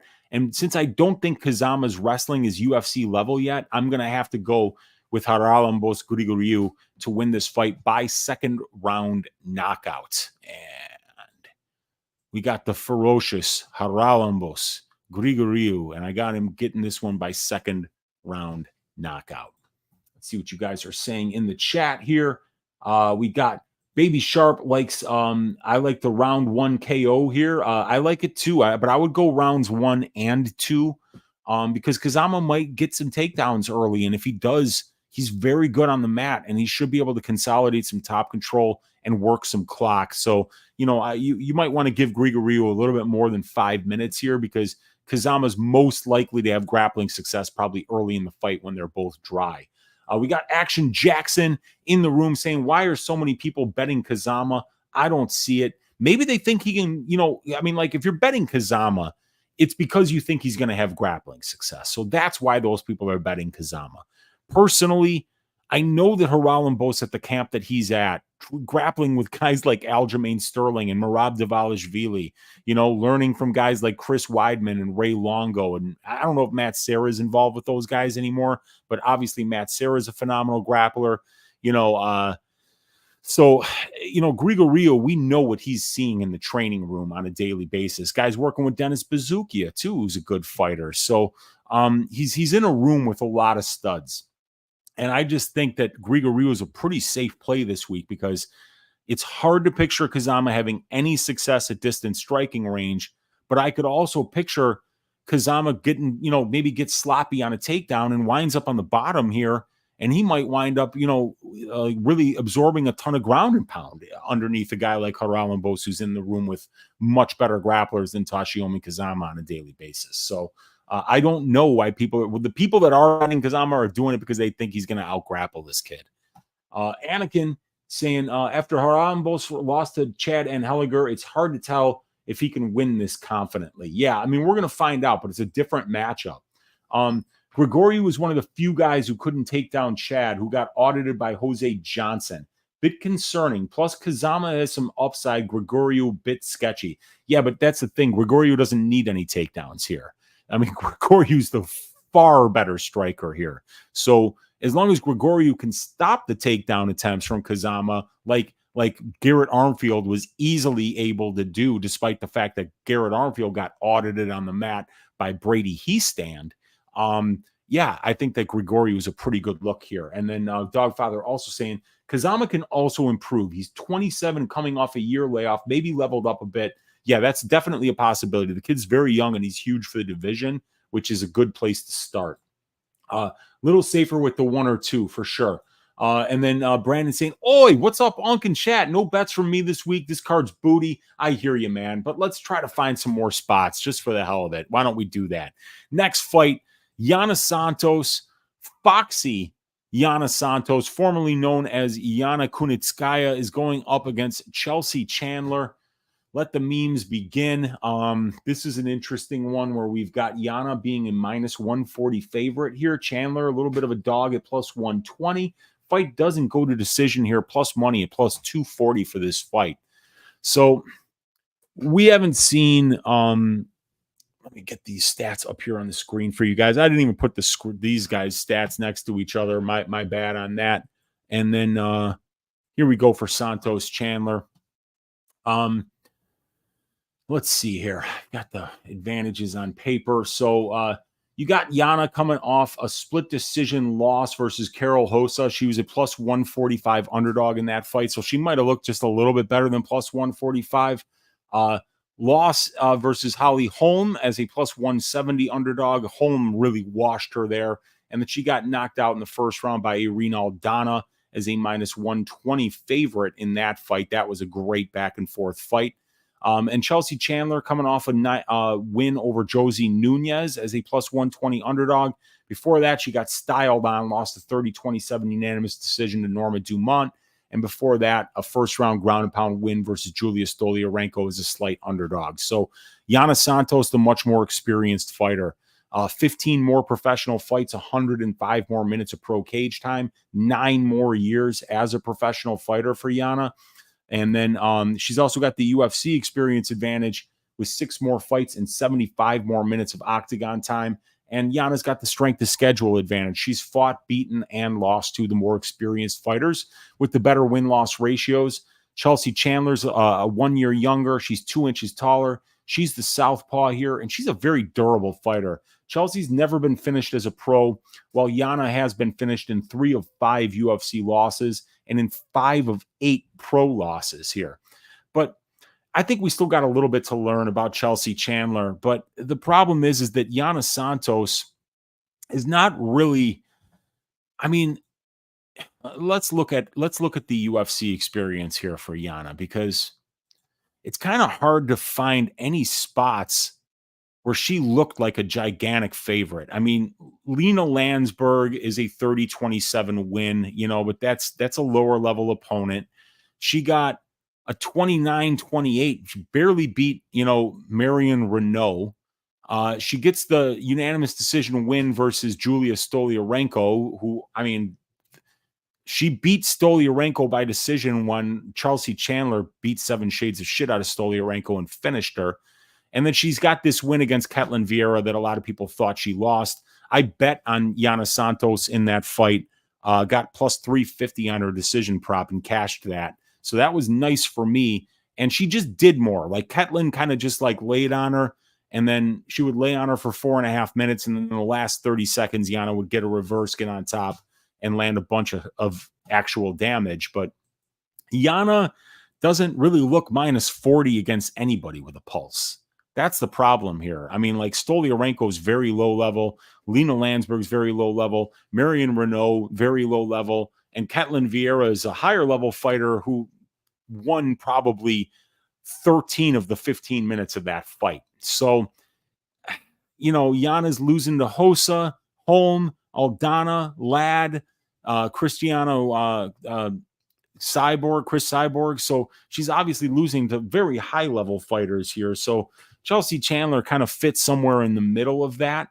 But the fact that Yana has been finished so many times, that we've seen her getting finished by Aldana, by Ladd, by Cyborg, and then also twice on the regional scene with somebody that hits as hard as Chelsea Chandler. I took a shot on Chandler by knockout at plus 250. And if you look at my betting model for this fight, you can see here at plus 900, that's a 10% implied probability. But I have Chelsea Chandler's win condition in a 6-fight sample size at 50% by KO. When you adjust that by her win probability, it's about 23%. So we're getting a line priced at 10% that my model says should be priced at approximately 23%. So very underpriced violence prop here for Chelsea Chandler. I know that she's got a good Brazilian Jiu-Jitsu game, but I don't think Yana Santos has ever been finished by submission. She's been knocked out a bunch, and I think ground and pound would probably be Chelsea's best path to landing that knockout here. So I took a small shot on Chelsea Chandler knockout at plus 1,000. It's plus 900 now. I kind of like that play. But, I don't have any interest in betting this fight. Like I said, if you go through Yana Santos's career, she doesn't look minus 140 unless you are a bottom of the barrel fighter like Stolyarenko or like Renault. And these are girls that I think that, that Chelsea Chandler would have beaten as well. So I think that this is a very close fight. I would not recommend laying this kind of juice on Yana Santos, but I still think she's probably got the better minute winning capabilities in this fight, but I'm not making a pick with any kind of confidence here. But I will go with Yana Santos by decision, but she's got a lot to prove here, and coming off the baby, she had some bad performances right after the baby was born, but now her body's probably getting back to normal. I saw some pictures of her. She looks like she's in great shape. So she should be ready to go here. But I think Chandler's a really tough opponent, and I think that this fight could absolutely go either way. For the sake of making a pick with zero confidence, I'll go Santos by decision, but I don't really care. I'm looking for that Chelsea Chandler KO. Yana got into Tiago's medicine cabinet. She looks great, man. She definitely does. K-Dog saying if only Thiago Santos won the million over at PFL. Yup, if only, right? And then Brian is in the room saying, oh, what is up, Brian? Good to see you hanging out in here. Let's move on to this next fight. We got 81 of yous hanging out live in here with your Uncle Weezy. Hit that thumbs up. Hit that subscribe button if you haven't already subscribed to the channel. Leave me a comment down below. I love talking with you guys here in the chat. And also, after the video is over, you can leave me a comment and let me know what you think of the picks this week. But let's make some money watching these fights, betting on these fights. I'm really looking forward to breaking it down the rest of the card with you guys here.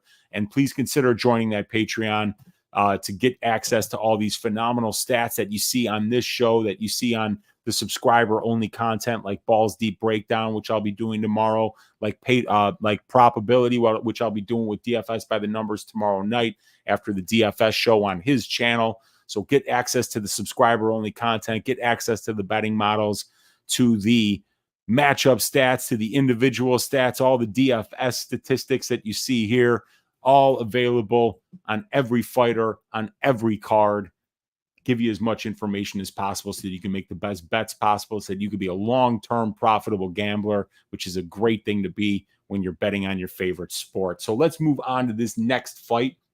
It is going to be Damon the Leech Jackson at plus 185 going up against Chepe Mariscal, the fighting pride of Cicero, Illinois. Cicero, stand up. Chepe, stand up. Elevation Fight Team, stand up. This is going to be a great fight, and I'm really looking forward to this one. Now, we've got the stats up there. We've got the lines up there. Let's start talking about the trends here.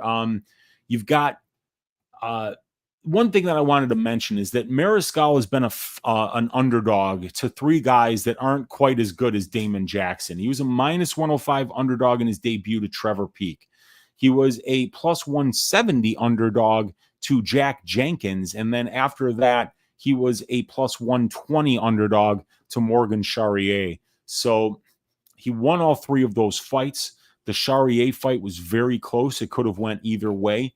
The Jack Jenkins fight was kind of going Jenkins' way after the first round, but Chepe kind of like made adjustments after round one and kind of grimied up the fight, got it inside of distance striking range, and wound up breaking his arm when he went to a Harai Goshi. And instead of just rolling with the throw, which is what you're supposed to do if you've ever done judo before, clearly Jack Jenkins hasn't. and he tried to post on the arm that he was supposed to be tucking. He broke the arm, dislocated elbow, really nasty injury. So great win there. But, he's been underdogs to Peak, Jenkins, and Charrier, and now he's a minus 220 favorite to Damon Jackson. And Damon Jackson just 3 fights ago was plus 105 to Dan Ige, and actually spent some time as a favorite prior to that fight starting as well. So Damon Jackson, is 23-6 as a pro. He's a lot more experienced than Chepe. He's got a lot more high-level experience than Chepe. He's faced a better brand of competition. So I think it's interesting that we've seen this much line movement. It's like the market gave Chepe no respect for 3 fights, and now they're giving him a lot of respect against a guy like Damon Jackson, who's a very tough opponent. So Damon Jackson is 5 inches taller than Chepe. He's got a 2-inch reach advantage over Chepe. He's a switch stance fighter versus an orthodox fighter in Chepe. Pro experience advantage for Jackson. 8 more fights, 2 more years as a pro fighter. UFC experience advantage for Damon Jackson is he's got 9 more fights at the UFC level, 80 more minutes of octagon time. Damon Jackson's the better finisher. This guy's got an 82% finish rate as a pro compared to only 63% for Mariscal. And Damon is definitely the guy with the more opportunistic finishing ability in this fight. And the strength of schedule. Damon has 9 more fights at the UFC level. And like Chepe, he's also faced a very solid level of regional scene competition as well. I have to rate Damon as being the more well-tested fighter as a professional. Now, Chepe's 4 years younger than Damon Jackson, and he's very durable. Even though Chepe has suffered a couple of brutal knockout losses, he appears to be the more durable fighter in this particular matchup. Damon's been finished in 5 of 6 pro losses compared to 3 of 6 for Chepe Mariscal. I mean, this should be a really fun fight. The market's been overvaluing or undervaluing Mariscal at the UFC level. He won 3 consecutive fights in the organization while being priced as an underdog. Now Mariscal isn't just priced as a favorite, but a big one at minus 220 at that, or 69% implied. So there's been a big jump in price this time around for Chepe. Jackson has won 5 of his last 7 fights, with the losses coming to Billy Quarantillo. That was a 29-28 unanimous decision. And then Dan Ige by second round KO. Jackson was overpriced against Ige because he was on a 4-fight winning streak, but he came back down to earth there. There are a lot of advantages to like on the Damon Jackson side. He's way bigger, being 5 inches taller and having a 2-inch reach advantage. He's more experienced overall, and especially at the UFC level. He's fought the tougher strength of schedule as a pro and in the UFC, and he should be the better minute and moment winner in the grappling exchanges. Chepe is 4 years younger than Damon. He's the better moment winner when this fight is at distance striking range and in the clinch. And he's a well-rounded and well-tested fighter in his own right who is currently on a 6-fight winning streak. This line, though, is entirely too wide. Mariscal doesn't have the kind of power that the guys who typically finish Damon Jackson possess. Guys like Ilya Topuria, Movlid Habulayev, Dan Ige, the Angel of Death, Kevin Aguilar. But he does put a pace on, and he has excellent conditioning, and he definitely has that dog in him, does Chepe. I think this line is too wide, though. Jackson has so many on-paper advantages, and he's not really outmatched anywhere this fight goes. Plus, he's more experienced, taller, longer, grappling, strength of schedule advantages in this fight. I think both guys have the capability to win minutes wherever the fight goes. But Jackson has excellent back takes and a very opportunistic submission game. So any mistakes Chepe make could cost him dearly in this fight. Chepe has the tools to land the bigger shots at range, push a higher pace, and use his judo in the clinch to get the occasional takedown. But Jackson, like I said, he's not overmatched anywhere this fight goes. So I think both guys have paths to victory in this fight. The value side on the money line is Jackson without question. Jackson is 35% implied to win this fight, but his plus 3.5 points handicap is priced at minus 145 or 59%. So the bookies think he's live to win at least one round here. Jackson is 14-1 in his career to the submission, but Chepe has never been subbed as a pro. So I think Damon Jackson's best path to win this fight is going to be by decision. Jackson is also 4-4 to the KO as a pro, and his UFC knockdown ratio is 0 knockdowns for and 3 against. So I'd say Mariscal is just as likely to win a volume-based decision as he is to find a KO. So Damon Jackson by decision is plus 500, and that caught my attention, as does the fight goes to decision at plus 100. I love the value on Jackson's money line and decision prop here, and if he can get to a dominant position in 2 of the 3 rounds, I'd say that could absolutely happen. I'm going to pick Damon Jackson to win this fight by decision due to his size, length, experience, and grappling minute and moment winning advantages that I think he has in this fight. So the pick is going to be Damon Jackson to win by decision, and I have a half-unit bet on Damon Jackson to win by decision on Bet Online Sportsbook at plus 500. So I'm going 0.5 units to try to win 2.5, hoping that Jackson can find a couple of takedowns here, can land some good shots on the feet. And I think the place that he kind of wants to stay out of is being in the clinch with Chepe, because Chepe's got really good judo.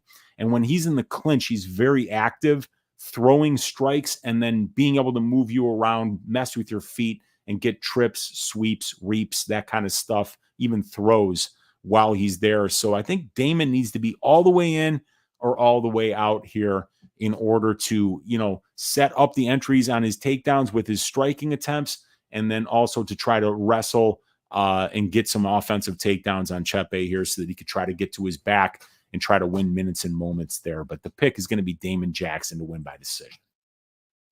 Let's see what you guys are saying in the chat.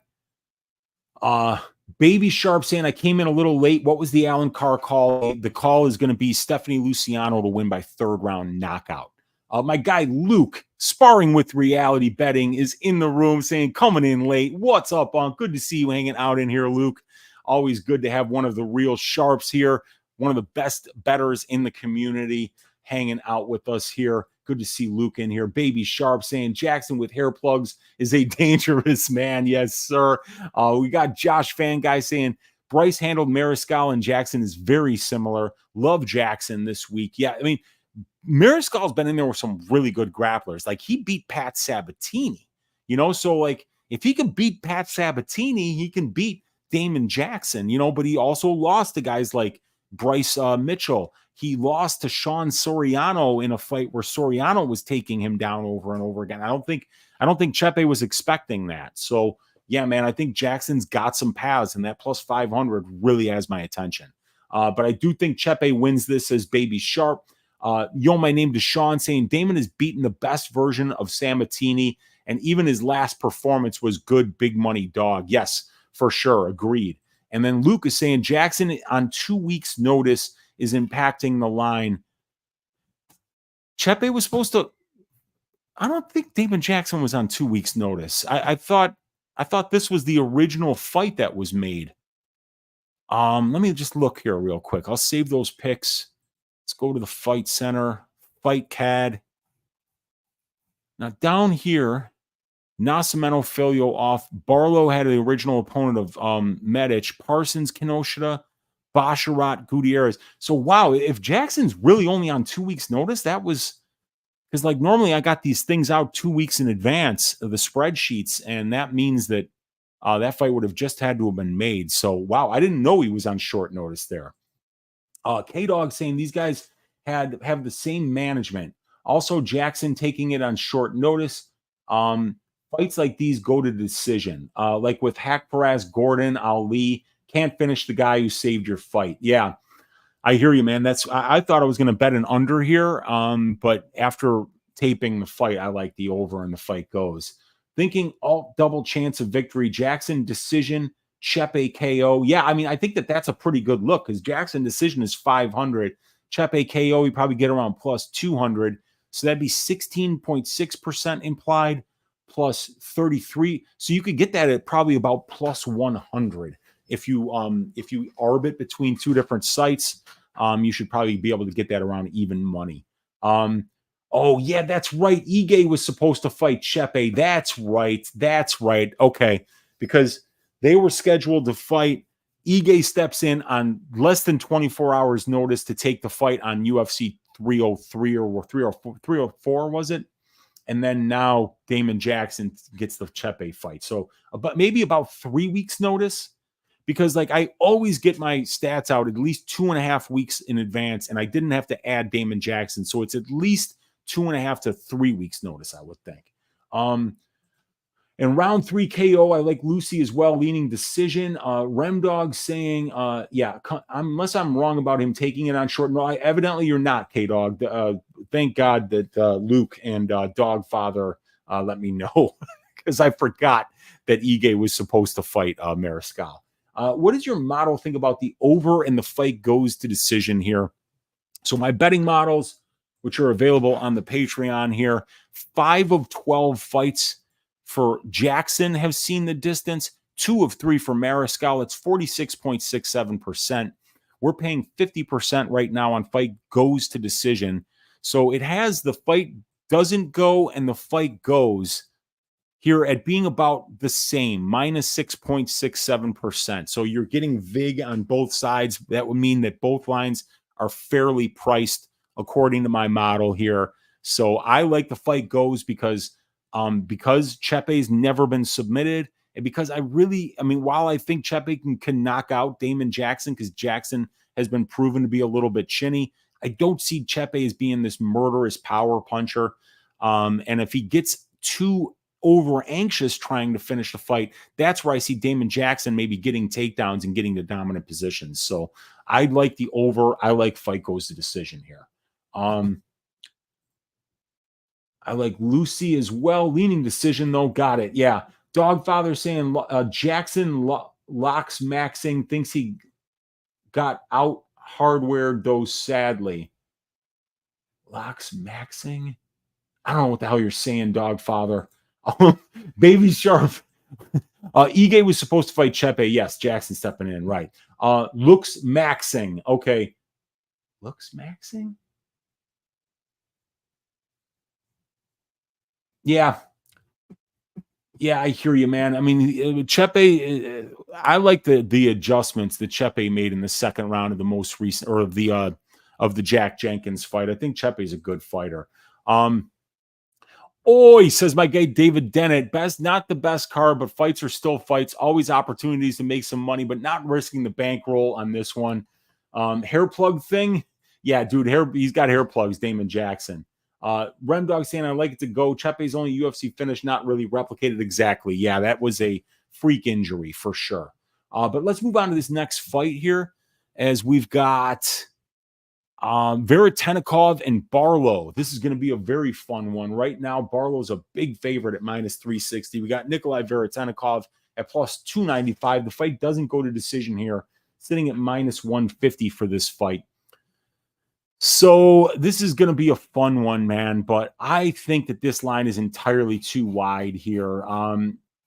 Vetetennikov is a very good fighter. He is coming off winning the UFL, welterweight Grand Prix. He got wins over DeMarcus Jackson, Luis Iniguez, and Ashley Reese. And before that, we saw him lose to Michael Morales on Dana White's Contender Series. But I thought what was really interesting about that performance was that Michael Morales actually wanted to strike with Vetetennikov and wound up having to go to the wrestling after realizing that Vetetennikov's striking was just as good as his, if not better. And then we got Danny Barlow. I mean, the tape on this kid is unbelievable. His striking is sickening. His left hand is awesome. He's accurate. He's powerful. He's technical. He's a southpaw. His kicks are nasty. His straight left hand is what dreams are made of. And I mean the kind of dreams, that put you to sleep. And maybe you wake up looking at the lights and you'd rather be dreaming than open your eyes, see those lights, and then realize the searing pain that you're in because Danny Barlow just knocked you out. A dude with a rat tail just knocked you out. And I mean, Danny Barlow's striking, you guys, it is phenomenal. It is so fun to watch. You know, when you're a southpaw, that's a nice natural advantage to have in the first place. When you've got great size and length for the division, like Danny Barlow has for a welterweight at 6'2" with a 79-inch reach. Kid is still only 29 years old, and he is just sleeping hoe after hoe after hoe. And there doesn't look to be any end in sight. It was a great performance against Josh Quinlan in his debut. It was a great performance over Raheem Forrest to get his Dana White's Contender Series contract. And before that, he beat the man Blackie Chan, Trevor Allison by KO, Jarius Gill by KO. We did see him lose some minutes on the ground to Dustin DePuma in this unanimous decision win. And that's the thing here, right? I mean, like, the UFC fights have three places that they go: distance striking range, the clinch, and the mat. And while this thing is at distance striking range, Barlow is going to be very, very difficult to deal with. But I want to just bring it up because it's important. Nikolay Vetetennikov is an excellent striker. So I don't think Nikolay is going to be that much out of his depth here. The problem is that I don't think Nikolay is used to fighting guys that are taller and longer than him. 74-inch reach for Vetetennikov, 79-inch reach for Barlow, and Barlow is 1 inch taller and he's a southpaw. But, and here's the but, you guys, like I said, there's distance striking, there's the clinch, and there's the ground. And, you know, we can even look over here at the benchmarks for the division, which are off page, but you see over here, like this is the welterweight division, and these are the benchmarks for the division. Now, control time, 19% per fighter, which means that 36% of fights take place in control time positions, or I'm sorry, 38%. So there's going to be 38% on average in this division of fights that take place in places where we don't know how good Danny Barlow is yet. But we do know how good Nikolay Vetetennikov is in the clinch.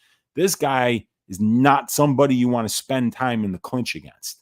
Also, in these most three recent fights against Jackson, Reese, and Iniguez that Vetetennikov has had, I've seen him be able to start to go to the offensive wrestling and actually win minutes, not just with his clinch attack, but with his wrestling attack as well. So from a value perspective on this money line, you know, I think that there's some opportunities here on the Vetetennikov side. He's the more experienced fighter. He's fought the better brand of competition as a pro, and he's a very dangerous striker in his own right. I mean, Danny Barlow, 8 professional fights, and he's 5-0 to the KO. But Nikolay Vetetennikov has got 15 professional fights, and he's 9-1 to the KO. So we do know that Nikolay is not going to be somebody who's going to be majorly out of his depth at distance striking range here. I would say that Nikolay is a much better striker than Josh Quinlan, the last guy that we saw Barlow out there against. So let me read my summary for this fight. I love this fight. Danny Barlow is a blue chip prospect with a very technical and dangerous distance striking attack. He's a southpaw with natural athleticism and size for the division, and he's technical as well as powerful at range. He switches up his range weapons depending on what stance his opponent is in, and all his weapons are clean. Danny is 5.5 years younger, 1 inch taller. He's going to have a 5-inch reach advantage. He's a southpaw, and he has a slight edge in UFC experience, and that's huge because not only is Vetetennikov making his UFC debut, so there will be a possibility of jitters or an adrenaline dump. This is also on short notice for Nikolay, so that factors in as well.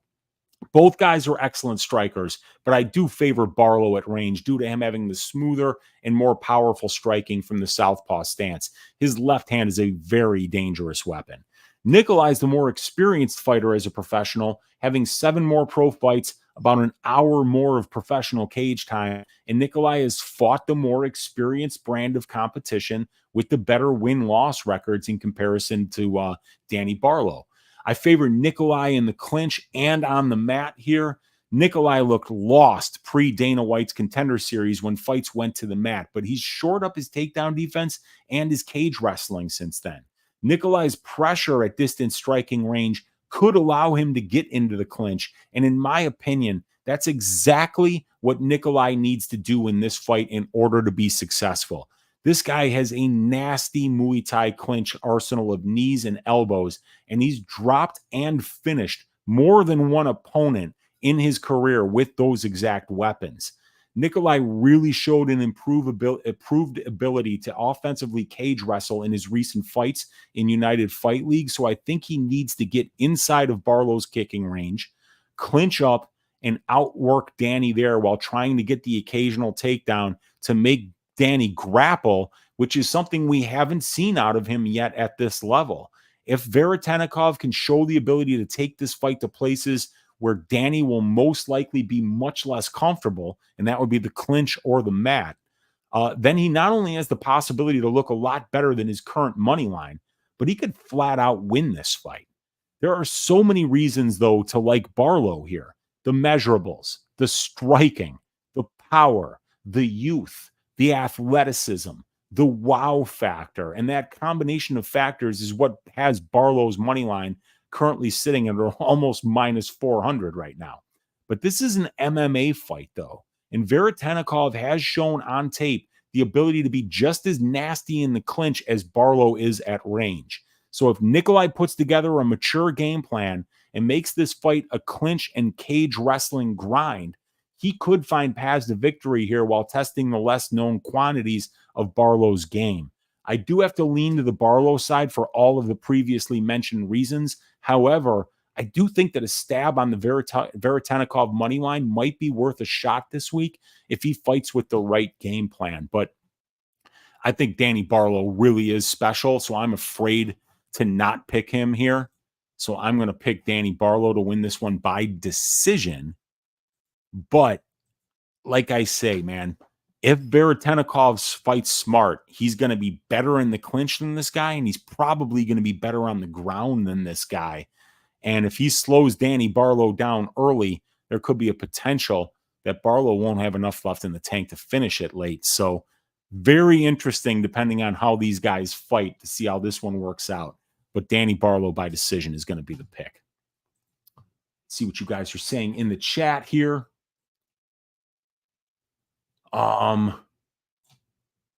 Count Christian is in the room saying, "Oh, what is up, Count?" And we got K-Dog saying, "Unk, maxing is what the kids are saying when someone has a lot of something." Okay. Oh, so Shamil Gaziev would be blob maxing because he's a blob and he's just okay. Would you say Barlow left hand is from God? No, I would say it's to God. Like not from God, but to God. That's what I would say. Maxing to God. Yes. If the right hand lands hospital, left hand God is a killer catch line. Yeah, man. He stole it from Crow Cop, right? It was Crow Cop, right leg hospital, left leg cemetery is I think what Crow Cop used to say. Remdog saying, "Is it true Barlow broke his hand in his last fight? If so, which one?" I already broke his arm, not his hand. Heard he broke his arm, yes. But I don't know which one.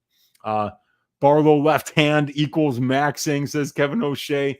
Maxing and relaxing, Nikolaev. There you go. Barlow left hand is maxing, says Dogfather.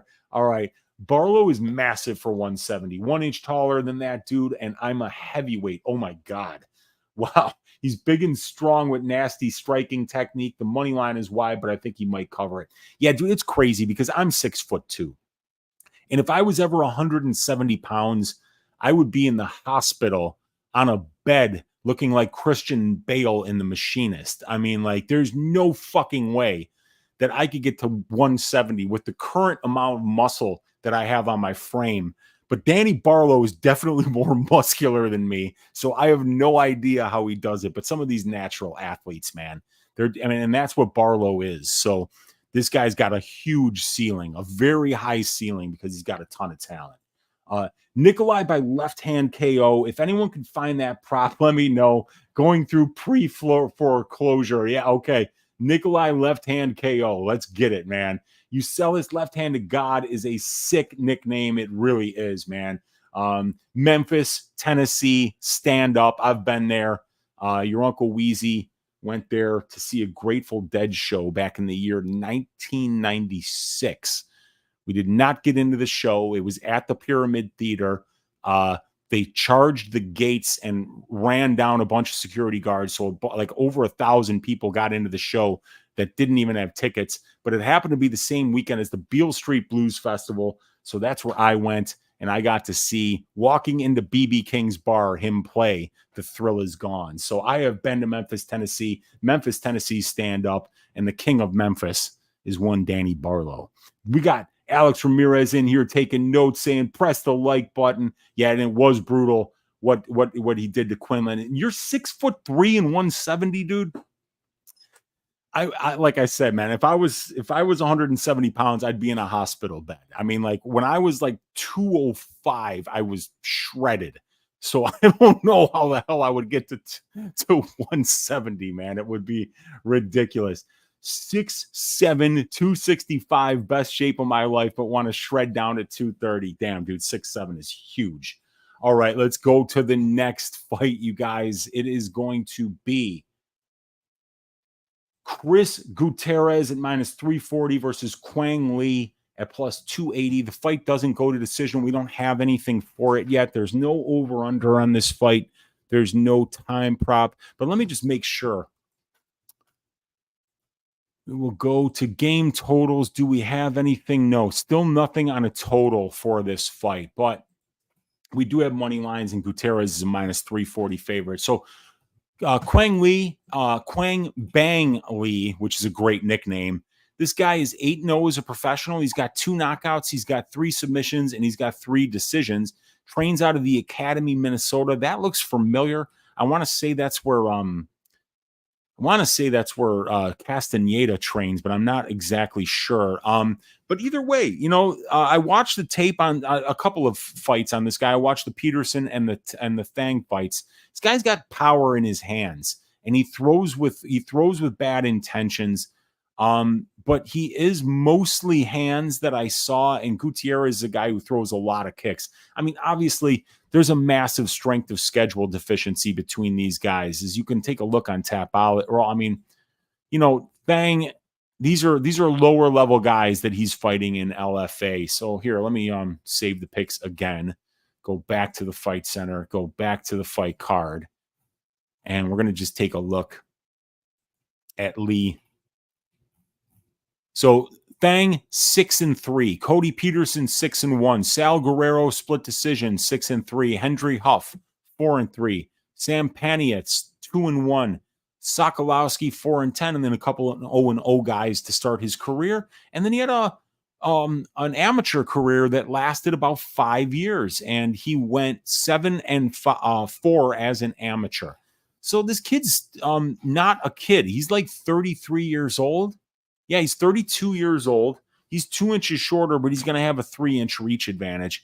And like I said, like when you watch the striking against, you know, 6-2 guys in LFA, it looks good, you know. But this is Chris Gutierrez. You know, Chris Gutierrez over 12 UFC fights has fought guys that have a combined UFC record of 68-55. He's been in there against Pedro Munoz and Song Yadong, and you know, I mean, this guy's fought the much better brand of competition. He's beaten the much better brand of competition. So I'm not going to be touching this fight. I'm just going to be kind of taking notes on Quang Lee and see, you know, what I can expect from him the next time out when he gets a fight that's a little bit more on his level. But yeah, it is a lot to ask. You know, there's 4 days notice. This guy's going to be weighing in on Friday in his natural weight class at 135. So we got the call yesterday. So Gutierrez is somebody that should be able to win here. He should be able to land the bigger shots at distance. He should be able to maintain distance. This is a guy who lands 6.2 strikes per minute at distance and only absorbs 3.1. He's got a 5-to-1 knockdown ratio. He's 18% more accurate than what the division is as a whole, and he's 7% more defensively responsible. So Chris Gutierrez does lose a little bit of time on the ground. He does get controlled about 21% of his UFC cage time, and he only wins about 18% of the control time positions in his fights. So if Lee can find some kind of success with the wrestling and land some big shots on the feet, you know, maybe he can keep this close. But if he just stays at kicking range with somebody like Gutierrez, who is so good at maintaining range, who is so good at using kicks instead of punches in order to hit you when you can't hit him. I think that he's going to style on Lee. Don't really know how durable he is, so that's why it's hard, once again, to make a a knockout prediction or a decision prediction, because you just don't know how durable Kong Lee is. But I'm going to go with Chris Gutierrez to win this fight by decision here. So let's make this pick, and then we're just going to get right to the main event. So we got El Guapo by decision here, and then that's going to bring us to the main event of the evening. We got 80 of you still hanging out live. Hit that thumbs up, hit that subscribe button, leave me a comment down below. Please consider joining the Patreon to help support the work here. And thank you for hanging out live. Thank you for commenting. Thank you for talking fights with us here tonight. Looking to find ways to stack cash tickets like flapjacks for UFC Vegas 95. And the last fight of the night, which we have an opportunity to do that with, is going to be Marcin Tybura versus Sergey Spivac. So this is a rematch of a fight that happened back in February of 2020. Marcin easily won a 30-27 unanimous decision over Spivac by getting takedowns in all 3 rounds. He racked up almost 8.5 minutes of control time, and he outlanded Spivac 23-0 in significant ground strikes. The distance striking exchanges in this fight were competitive, but Tybura was easily able to get takedowns and consolidate top control versus Spivac and outwork him on the mat. Spivac was a -120 favorite in the first match, but he looked about +400 there. I'm surprised that Spivac is the favorite again. Since that fight, Marcin Tybura is 7-2 in the UFC in his last 9 fights, and Spivac is 6-2 in the UFC in his last 8 fights since that fight. So Tybura has losses against Volkov and Aspinall in that stretch, and Sergey Spivac has losses against Gane and Aspinall. So both guys are beating the guys that they're supposed to beat, and both of them are losing to top 5 guys. Both guys need to get takedowns and top control in order to have success at this level, because neither guy has dangerous or powerful distance striking for the heavyweight division. I believe this fight comes down to who has more grappling success. And the first time they fought, it was Marcin who had all the success. 8 takedown attempts for Tybura, only 1 takedown attempt for Spivac.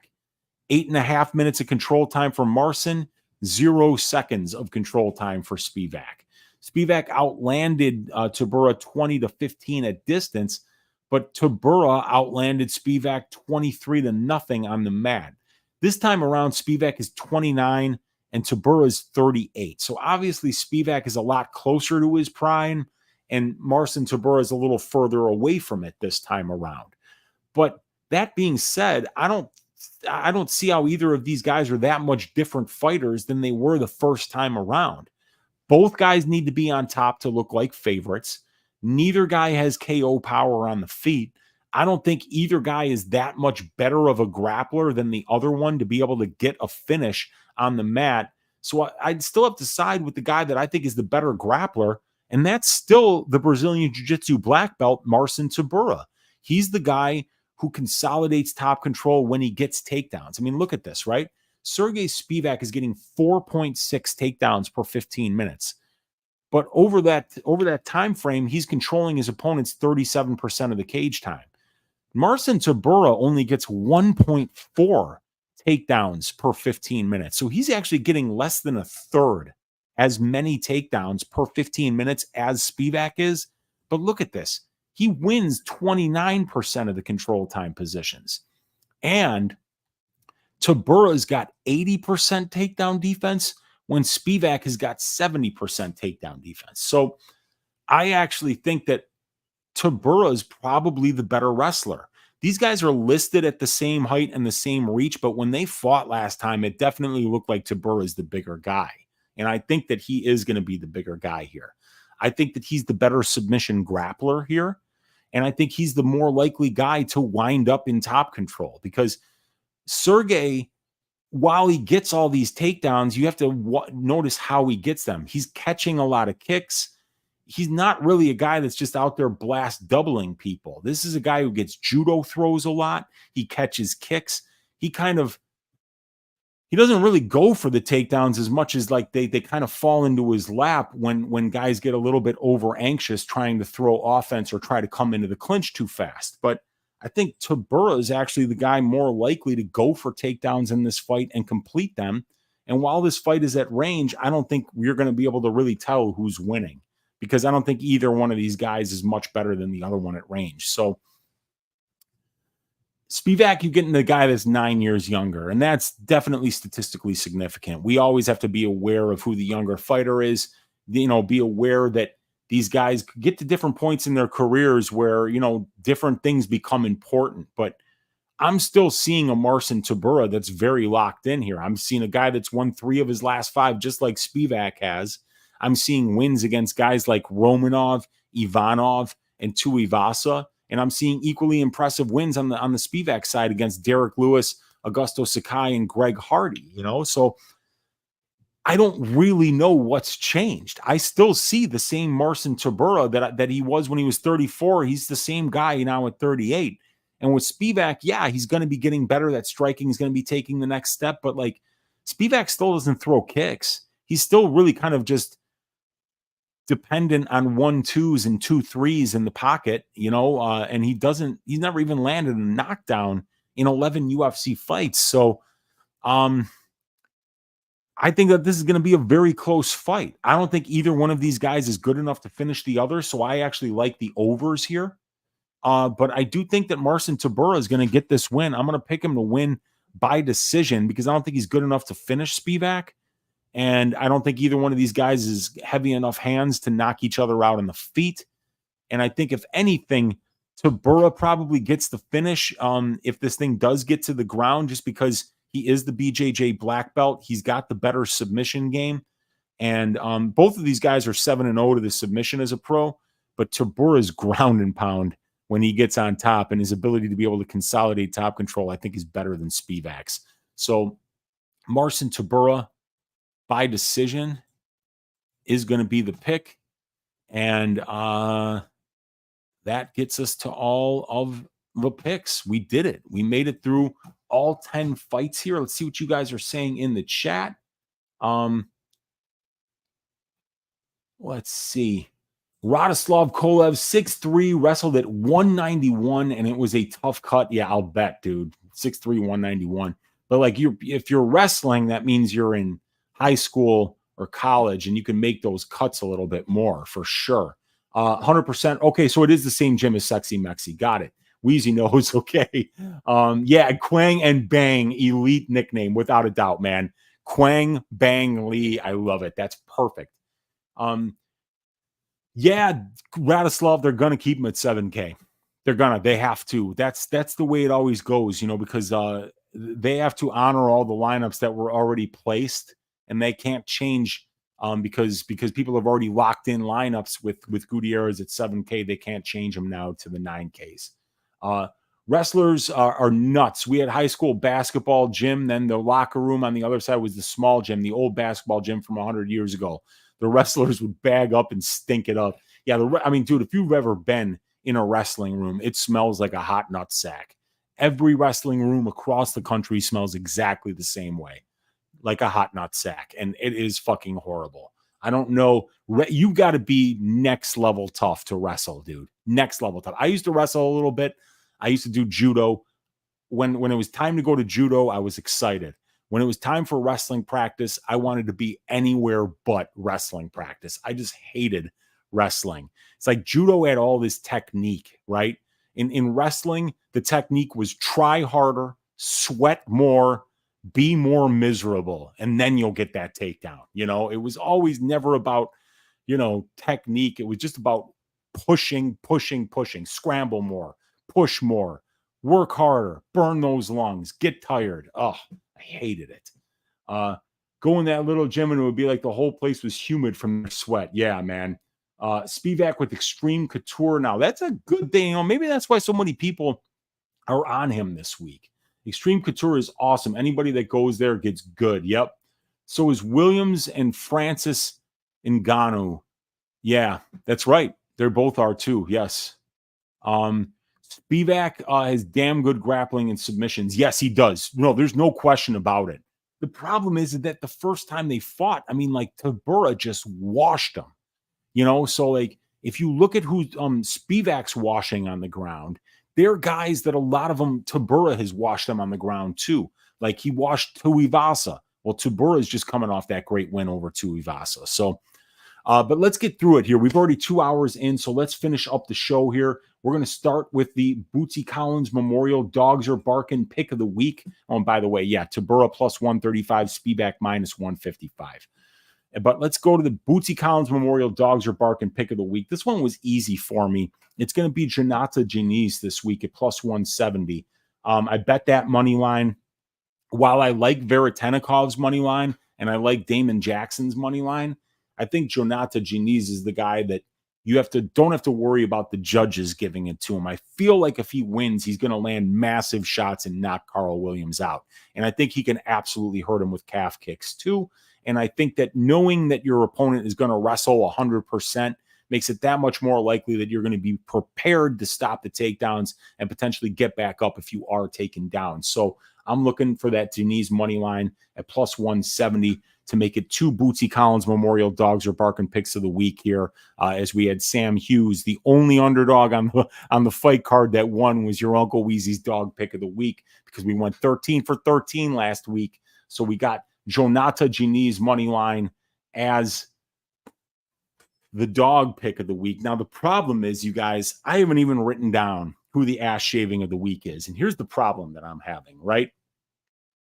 I don't pick women's fights anymore for the ass shaving of the week and there's a reason for that. I like to get this pick right. And when I pick women, I pick wrong. So if I'm hitting my ass shaving of the week at like 70-75% on the men's side, I'm probably hitting it at about 25% on the women's side. So no more women's fights in the ass shaving of the week. So that takes 3 fights and it just wipes them off the map. No Chandler Santos, no Rosa Kianzad, and no Luciano Alencar. And Luciano is somebody that I would consider for this week.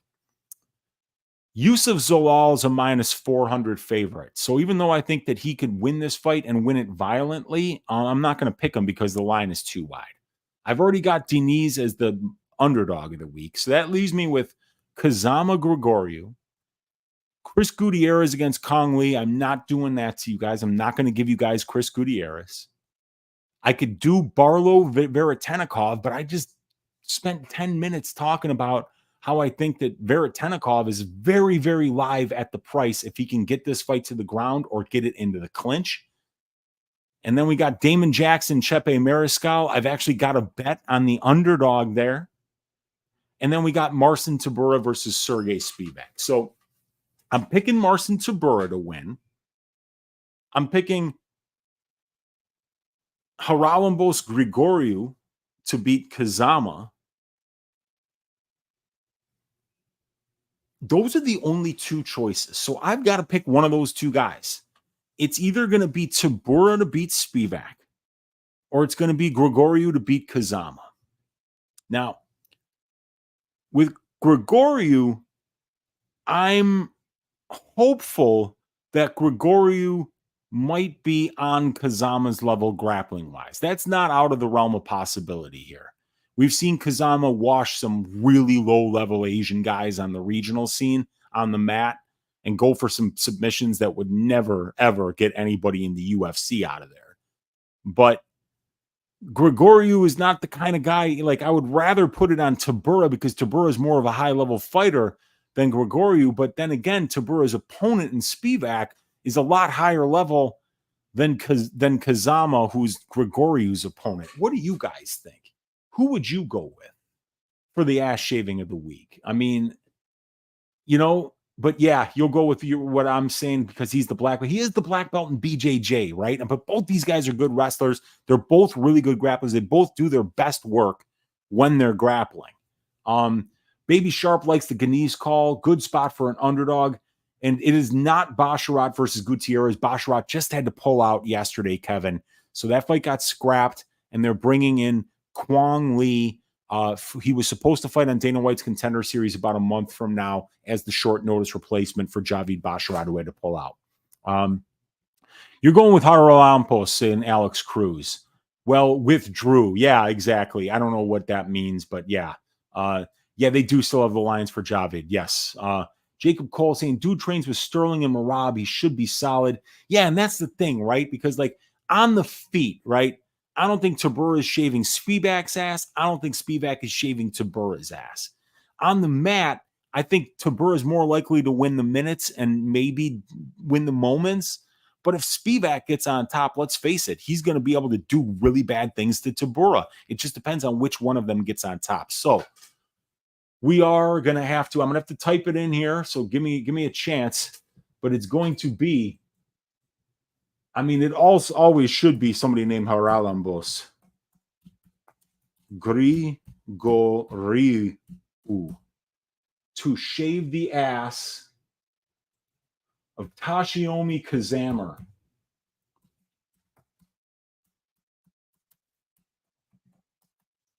And that is going to be your Uncle Weezy's ass shaving of the week. We're going to go with the Cypriot to beat the Japanese guy here. I think that the power shots on the feet, I mean, obviously Grigoriou's got a lot of power on the feet. And if he finds the chin of Toshiomi Kazama, a guy who's been knocked out 3 times, twice at the UFC level, once on the regional scene as well, that we could find that chin. But I also think potentially Toshi might try to get a takedown, might wind up on his back, and might wind up getting his head pounded through the canvas or even getting submitted himself. So Uncle Weezy's ass shaving of the week this week is going to be Charalampos Grigoriou to shave the ass of Toshiomi Kazama. Still 80 of you guys hanging out live in here. I appreciate each and every one of you. Hit that thumbs up on your way out. Hit that subscribe button if you haven't already. Leave me a comment down below. And please, for the love of Jah, please consider joining the Patreon so you can get access to these spreadsheets that I spend hours every single week putting together, curating, updating, feeding the betting lines into them so that you can have all of the necessary information at your fingertips and absolutely organized beautifully. You can find all of the fight write-ups with all the picks, everything that you need here, fight write-ups, matchup stats, individual stats, over-under betting models, prop betting models, tracked bets, access to the Discord. It's all there for $25 a month.